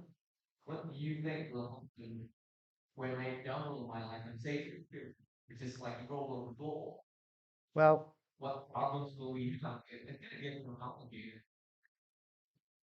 I can't refute what you're saying. It will get more complicated. And there is no clear answer for what the future will hold. Nobody knows the future. But we know that the more we consume, the more we're going to have to pay for the damages of that consumption. Whether it's electric batteries, like you said, they're a temporary solution. We have to find a recycling solution for it. Otherwise, we're just procrastinating the problem. But yeah, I wish I knew all the answers. But I do know that being responsible now can at least prolong habitability of humans on this planet, because at some point it will not be habitable anymore, right? Fast forward 500 years, if we keep doing as we're doing, can we even survive here? Who knows? Maybe it's shorter than that. Hey, here's a crazy idea. We used to burn all the wood, and that was the fuel for everything, all the development of Europe, parts of China, Japan, United States. And then came coal. So like, okay, we ran out of wood, but now there's coal. And then coal became bad. Now there's oil. So population doubles again, goes from 3 billion to 6, now to 8 billion. Maybe the next solution is nuclear fission, which is a clean form of nuclear energy. And when we do that, and we have that, we can transform ocean water easier and cheaper into drinkable water, which can create agriculture, which can create more food. Do we use or waste that opportunity to go from 8 billion to 16? Or do we think, this may be the last shot?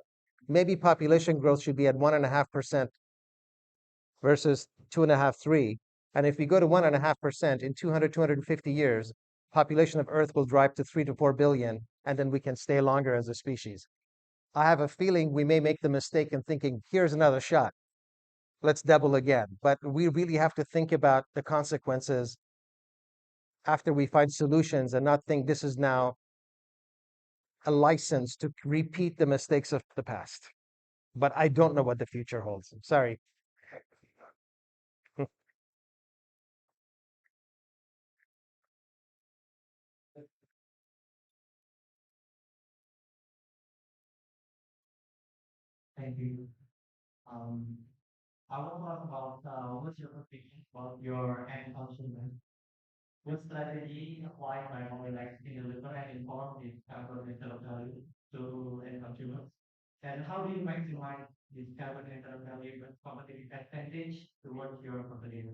Okay.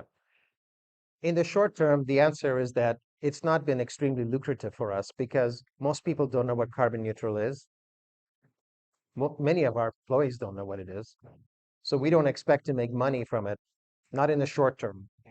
But we think, just like we are the first waterborne paint manufacturer in Indonesia, which is a safer way to make paint. We started that 54 years ago, that maybe 10, 15, 20 years from now, people will remember that we were the first to take positive action to reduce our environmental impact. Secondly, I mentioned, look at ESG investors. Believe it or not, global banks knocking on our door, asking us to please borrow from them because they want to be the bank that lends to ESG responsible, environmentally responsible companies. So companies, including us and yours, can actually reduce their cost of capital because even domestic banks in Indonesia are coming and say, hey guys, why don't you borrow from me? And because they can say that we did so many billions in green investment or renewable energy or ESG responsible. So they're interested in investing and lending to companies that are responsible. So you can reduce your cost of capital. That can improve your profitability. In the short term, impact to the customers, not that much. Some customers, yes. We've had large property owners, property developers who've come and said, we want this because it's better. We've had some hotel groups come to us and say, we want to select you because they feel like they're being more ethical. At the end, you have to give them the quality, you have to give them the price, and you have to give them the ethical stance. You have to give them the responsibility part. It's not easy. There's no get rich quick scheme with this thing. It just doesn't work. Thank you for the time. So we have that.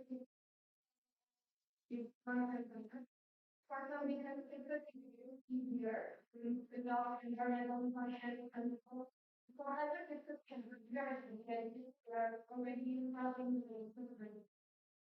So my question is, how does this efficiently, right? So is that other companies will bear more is there a common goal that differentiates responsibility between employees and also how do we make sure that we have an element of fairness in the small companies who is not necessarily against different but we really want to be able That's a very difficult question to answer because equitability has an element of social justice to it. I don't like to give soft political answers. That's just not my nature. Some companies will not make it once the rules change, probably. But governments are everywhere are aware of that. So for instance, as they're talking about carbon tax, actually, I don't like to use the word carbon tax, and I can answer that separately. Usually what they do say companies above a certain revenue group are going to be taxed for their carbon emissions. So they create exemptions for smaller companies because they don't want to kill the smaller businesses. That's about the only way that I have seen proposed around the world where they say, we don't want to kill the small business. We'll just go after the bigger business so that it becomes a little bit more equitable. But at the end, if regulations do take hold and companies cannot comply, two things happen. Either they cheat to stay alive or they die. It's very unfortunate. But that's always been the case with businesses who couldn't adapt and couldn't adopt. Example, in our company, when you come to the meeting rooms, they don't have funny names. Every meeting room at Mowilex has the name of an endangered. It's a reminder to our people. If you don't adapt, you will die. You don't have to be the biggest, strongest teeth, biggest bite, fastest. The animals that survive are the ones that adapt. We have to adapt. Businesses have to adapt.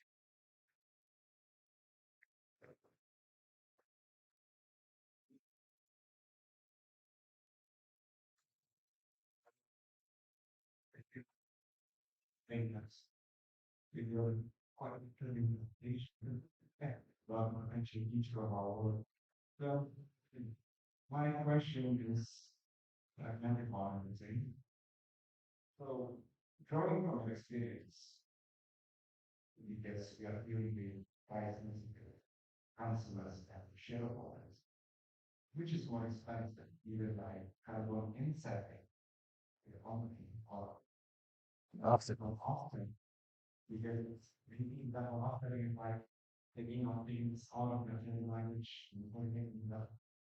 Yeah.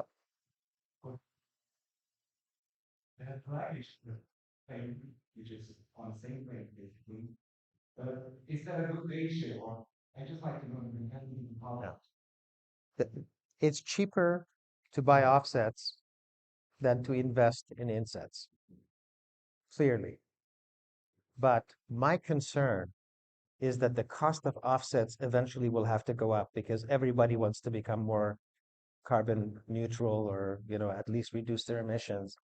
And they just can't do it any other way other than to go and buy offsets. And the carbon offset market is not very efficient. It's not liquid. It doesn't have depth. And there hasn't been enough financial innovation to make it liquid. And so without that, my concern is not today. Today is cheaper to buy offsets, but in 3 years, 5 years, 7 years, I'm not sure that's the case. Here's an example. Carbon offset markets began in 1997.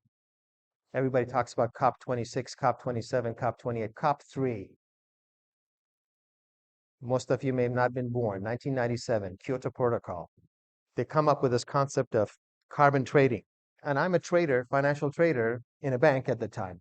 And my thinking is, okay, so this will develop like a commodity market where you can buy and sell carbon offsets and you can have a clearing price. And just like you can clear bonds and stocks and exchanges, you can clear and develop a really robust carbon trading market. None of that happened. It's still bilateral. It's projects here and there, intermediaries that are certifying. You can't even develop, you still don't have the equivalent of non-deliverable forwards in currencies where you have synthetic carbon offset, where you just exchange the value. You do with credit default swaps.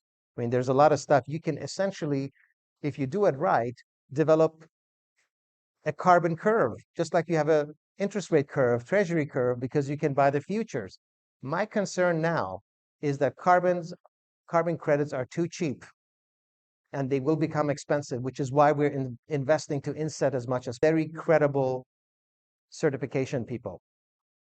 The company we use certifies global 500, 100 companies, and they demand that we not just buy offsets. So like if you want to really earn our trust and get our certification, you have to show that you're committed to reducing your own footprint, to inset some of it. And so some of the investments we've done is to make sure that we can retain our certification, to make them happy, and also in fear that the offset pricing is just going to skyrocket. In fact, in the 5 years that we've started it, I don't know, I have my team over there. I don't know, has it doubled, tripled the cost of carbon since we started? How much? 20% per year, or since the beginning? It's almost doubled in the last 3 years, I think. It's more than doubled in 5 years, carbon offsets, and it's still cheap. Inset is still more expensive.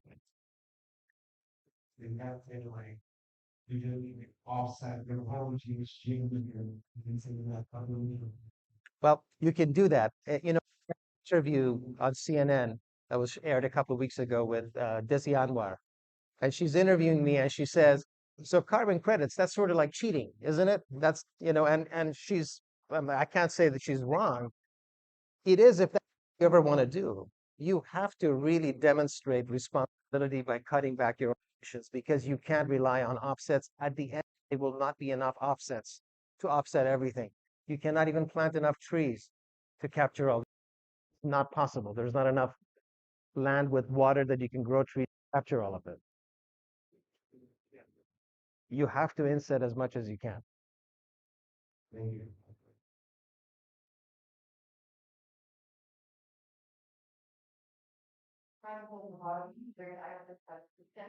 My name is Monia.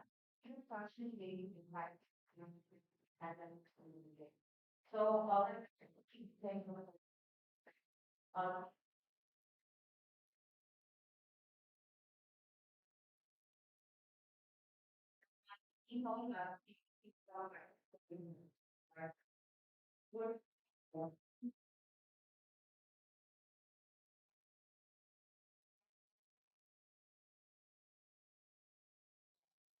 Yeah, yeah.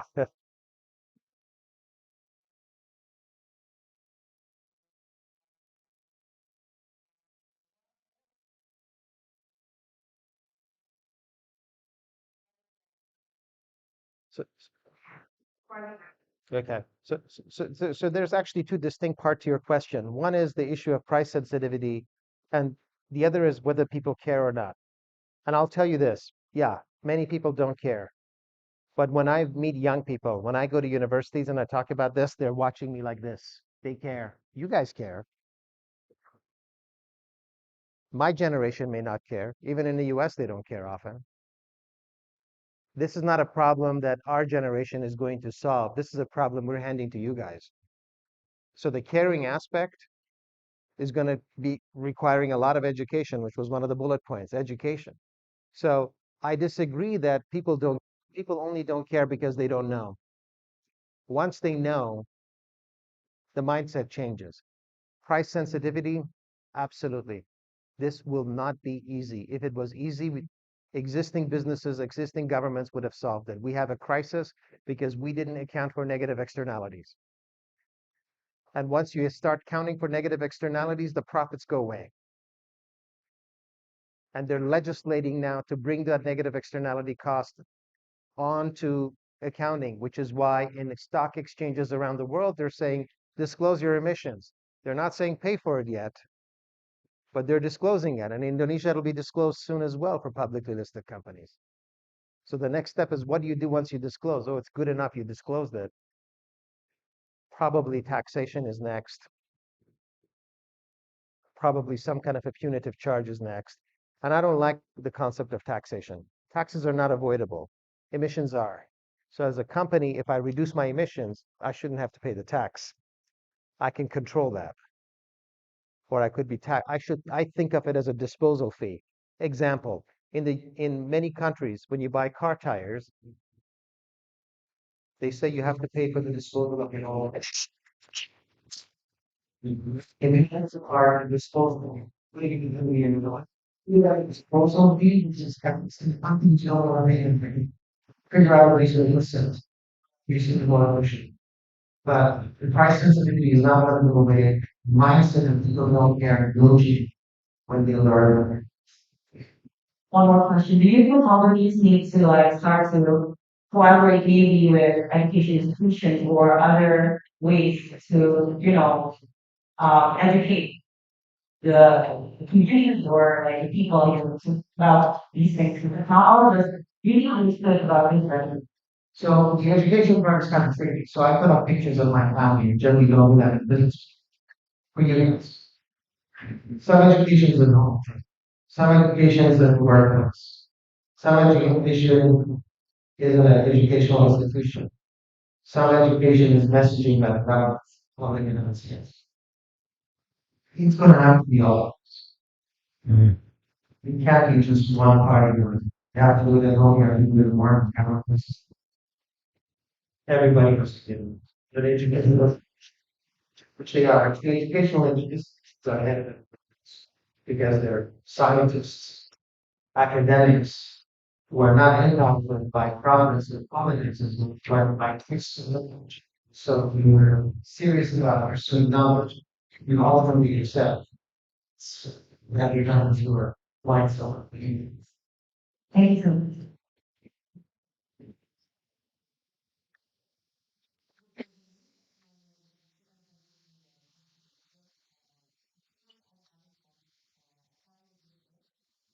In the same industry as you, which have critical formatting it, so actually kind of shocked that you said that your product is not a sustainable one, but you try to make an impact by minimize the environmental risk and you try to implement your vision to the company. So my question is, have you ever struggled to explain to the other, maybe who are not aware of sorry, support business and how you handle the situation? So you raised a point that's very important to me, which is why I said be consistent because I don't want to be noticed. It's not that will be exposed. So I gain more credibility with you, with everyone here on So I can work with investments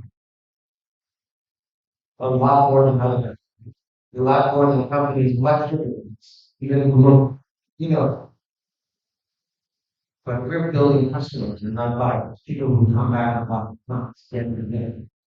So in my heart and my mind, and I want to see people that are global. So I just have to tell them exactly what it is. Uh, I don't know how people care. You know, we have a website, sustainability of Mowilex. We created this conference, and we want to change it. Because we're learning, you're realizing, you know, right work. Sustainability, you can go on for a different network without changing, like a perpetual motion machine.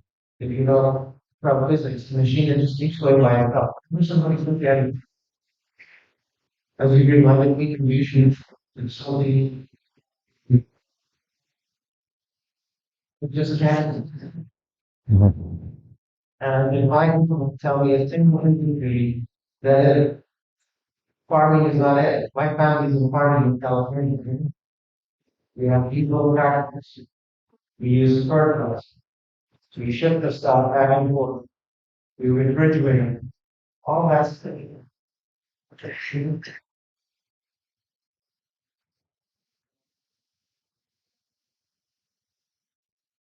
any questions? Nobody could decide. Yeah. They don't like your message. This, hey.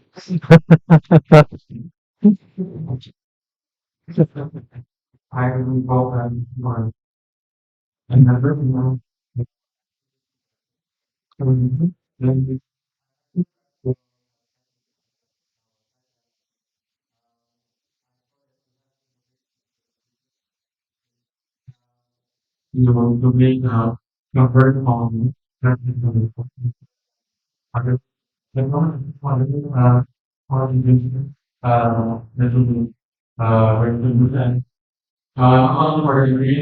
maybe also for pancakes, as you know, the pans and buckets which actually might be an issue. And also, I mean, like the bottled water uh, company which actually do produce recycled water bottles and recycled bottled water. And also like the cosmetic industry to actually collect all the canopies right now. And one more question. Actually, with all your environmental missions, is that possible and really to achieve your needs?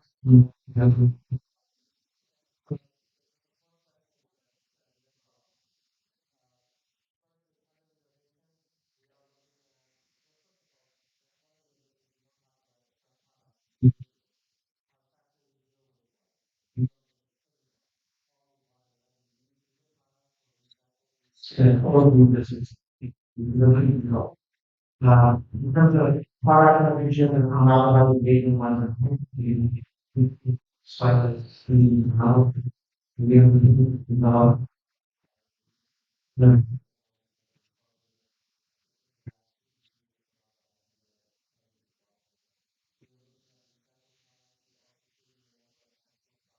space that we provides consumers with the children, all elements of we consider choice. We are avoiding things like that, not take. That was one of the second part of the question was packaging. First, we are the last major paint company to go from tin, metal, to plastic. People stopped buying our paint in 2018 and 19 because we were done with it. So we die when we go to Western. We went to plastic painting. We then committed to use our plastic by 80% within 8 years. We will pay. The children, even though we were able to fail, we will probably fail because shops are saying we don't want middlemen. They get that the roads are bad. They get arrested because plastic solves the problem today, and then you can. Now, fortunately for paint cans, they're still usable. We'll use them as buckets, but nobody needs the lid. You just get to be frisbee, but just not that. So there is a problem. So one of the things we're doing in the packaging, I don't know, Gabby, we switching to we are new packaging and using the also the incorporates recycling happening. 10 to 20% manufacturing are being involved with recycling and all. So we are incorporating recyclable plastic into our plastic. So I know that usually made it thinner as well. So structurally figuring out what's the least amount of plastic we can do. And then you had another part of the question that is on what we are, yeah, or because of really doing how we do so. We're actually here have to so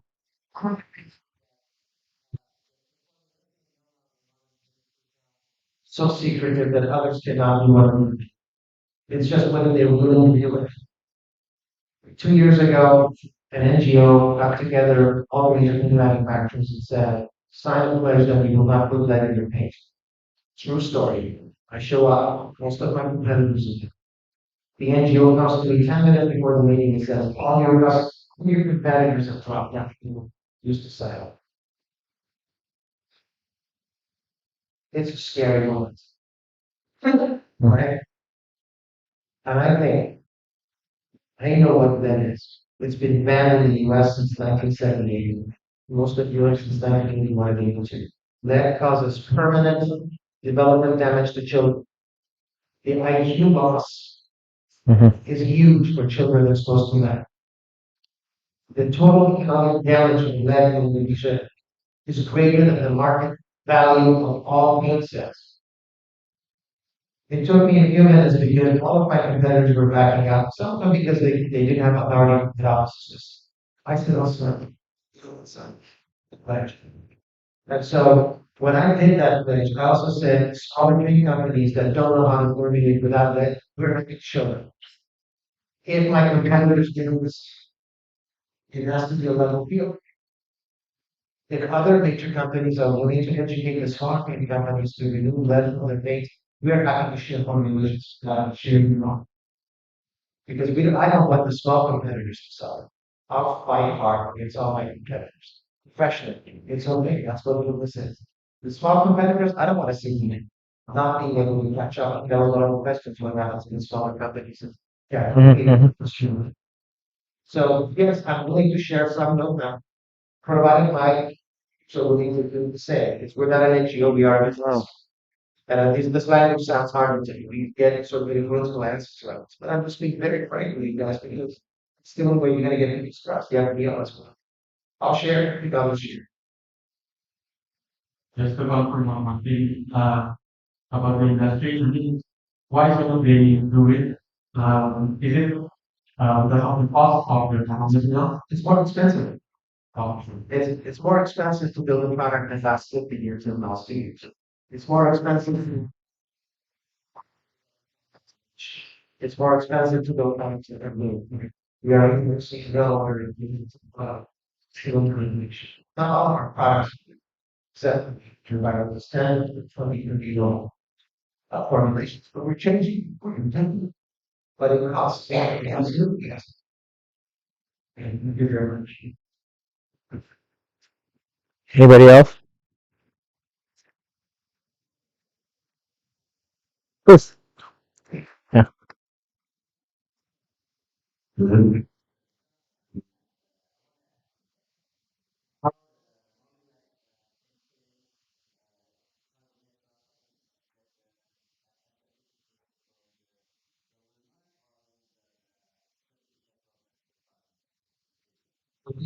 Two parts of certification. First certification is to certify that our calculation of pollution is. For that, we use the services of a company called CS. The CS Global, we run Hotbot. They are a leading certifying entity that certifies many basic businesses and things. Because the companies on non-user services, offices in Indonesia, certified things for those businesses. We certify the emission output. That's the first one. Then we know how much we have to offset because the movies, and we go and buy certificates that show.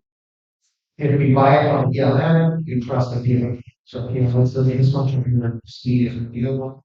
So we use that much. The rest we source a company called Climate Impact Companies.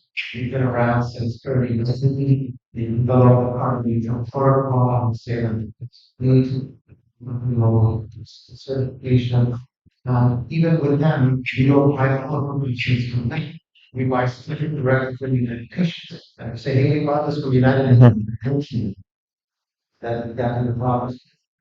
So, and then we say, validate that in models to the elections. The money goes in that should stop and then go into the land and we buy it from the because we also need to be sensitive about where these products are. So, we want to send my money from my account and money to some places. You know, for instance, for us buying carbon offsets from the US, sense. I know by law it exists. So the money stays in the leader. If it doesn't, are we going to promise in Vietnam? Yes, it'll be good by we do promise in India, Philippines. Yes, done. It's not supposed to be. Now, the good news is the Indonesian government fully allow carbon trading to offset and immediately we hope that we projects that we can source from that we don't move, we have to move. So then we have the offsets certified, we have our emission certified, and that combination says we're going to we open that up to tax, governmental officials, private parties who sign, still with us, see the prices. We even open it up to other companies, including competitors, being like Evolution, other processes. We've done it for a cement manufacturer, we've done it for a company in China, who's come visited us and said, how do you do this? We're not going to show it because you can't actually do things. If this is a secret, and only one company does it, and it creates more of a level playing field. That's the period. So we're monitoring to see.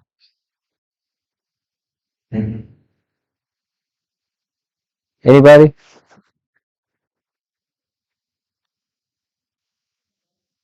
Yes, miss.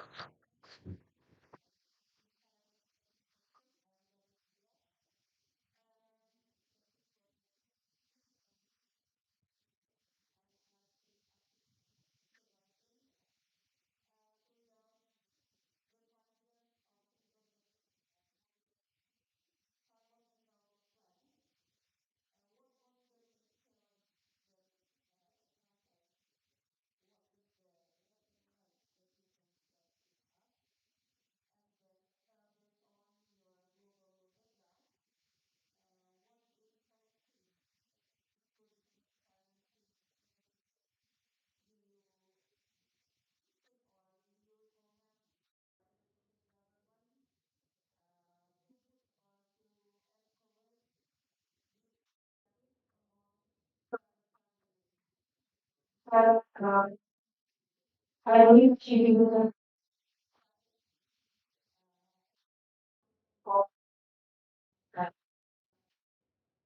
Okay, so the questions, the first one is, what challenge covered for 5 years? And the second question is, what needs to make sure that we reach 20? Say, clearly for me, the most difficult part for us at Mowilex, the most difficult was the data gap, specifically for scope 3. We made a mistake on calculated from what we learned that. And pretty much all of the geographies that you are here, we build kilowatts means to capture, means to capture this is estimate whether it's by cloud. That digging data required is complex and you want to read, you want to but it's better than not. It's short. Data is the biggest not. What can businesses and the government do? Um,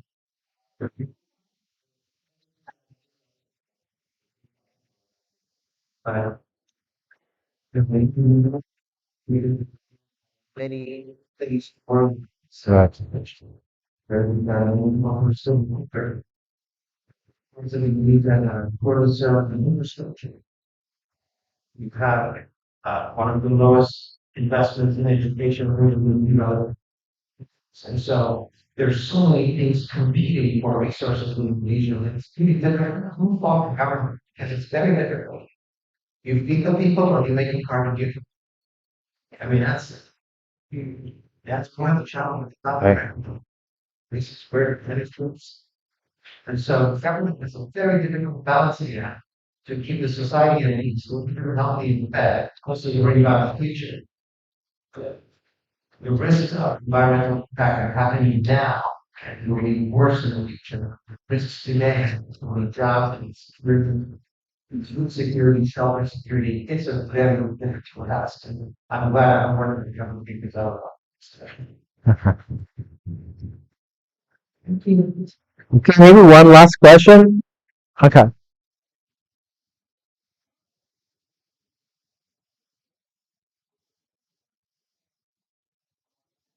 Yeah.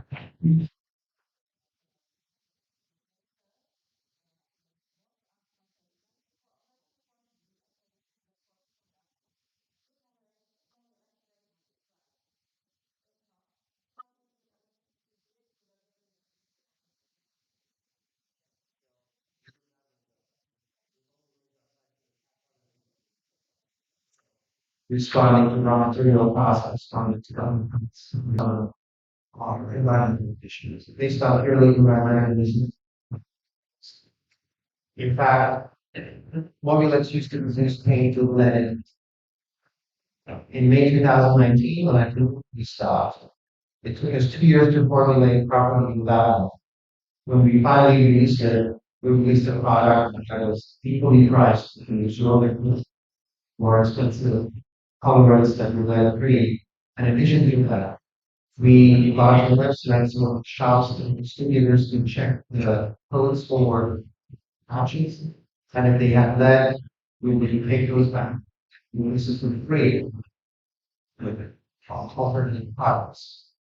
Now, we did that for the products that we have. Yeah, it didn't raise costs, but uh, that's also what generally news. It was marketing, it was incredible. Prasetiya Mowilex see. So if you want to think about just the Vietnam portion, yeah, it costs more. But I think we really feel virtuous. When people are coming back to us, committing to buy our products because they're convinced that they're doing better than the world, for Indonesia, for the Indians, in which we're operating our employees. So we have strong growth in the last 2 years. I don't know how much of that is because of this or because of all the other things that I'm innovating in products, being more efficient in manufacturing, but maybe some of it's to reasons to make up for the issues. Okay, just want to make sure like nobody has more questions, right? Okay. Ah, there's one. Okay, there's one last question because This one from this side. Okay, because Mr. Nico is not in Indonesia all the time, so this is a great opportunity to ask him question. Please.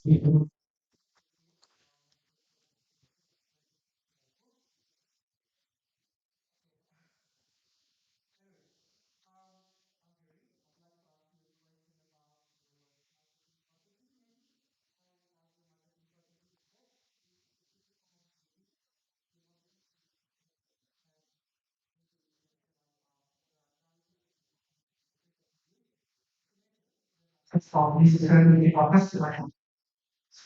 Thank you. So, Right. in terms of marketing, was farmer branding, was product marketing, right? So, both of those things are important.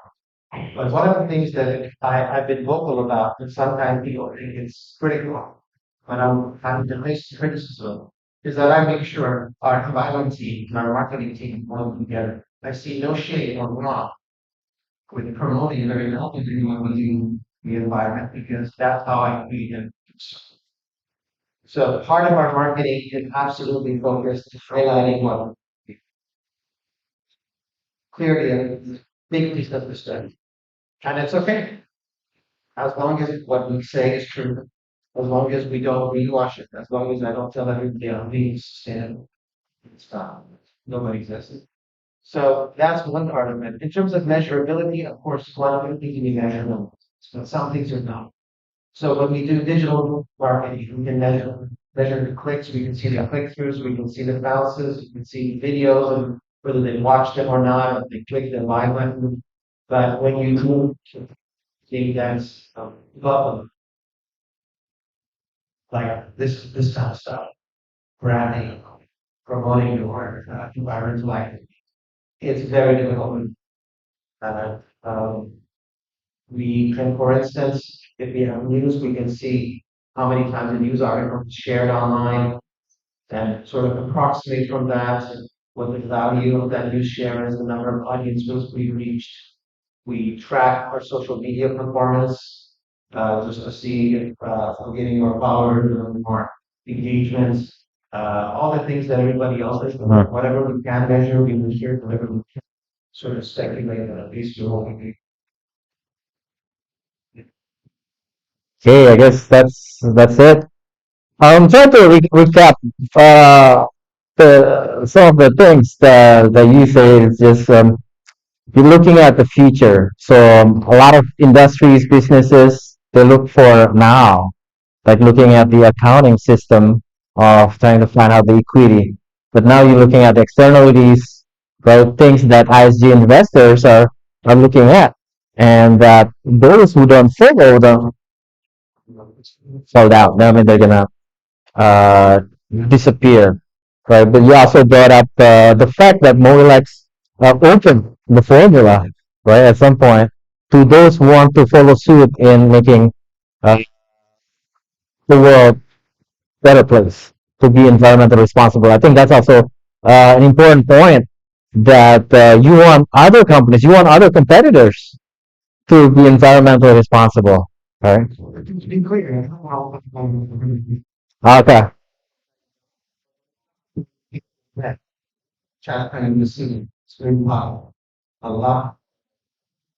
Okay. Hmm. Okay. Small manufacturers. Right.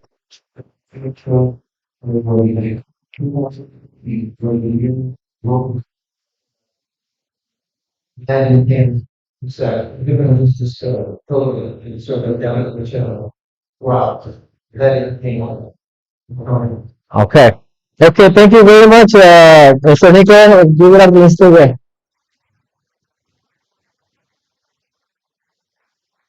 Don't forget, I think many boxes of snacks behind you. Um, please take them and be environmentally responsible, right? Minimize the waste. Yeah. Thi- Ah, this is probably the best CO lectures that I've experienced. And, yeah, because you're stating facts and you're not just talking about the good sides of what you're doing. Yeah, just always the challenges as well. Okay, okay, yeah. Yeah, thank you. Thank you so much. Thank you so much. Yeah. I think we have a little something here. Yeah, yeah.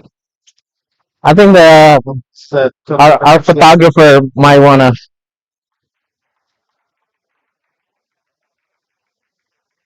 Okay. Thank you. Yeah, we got something as well. I think. Yeah.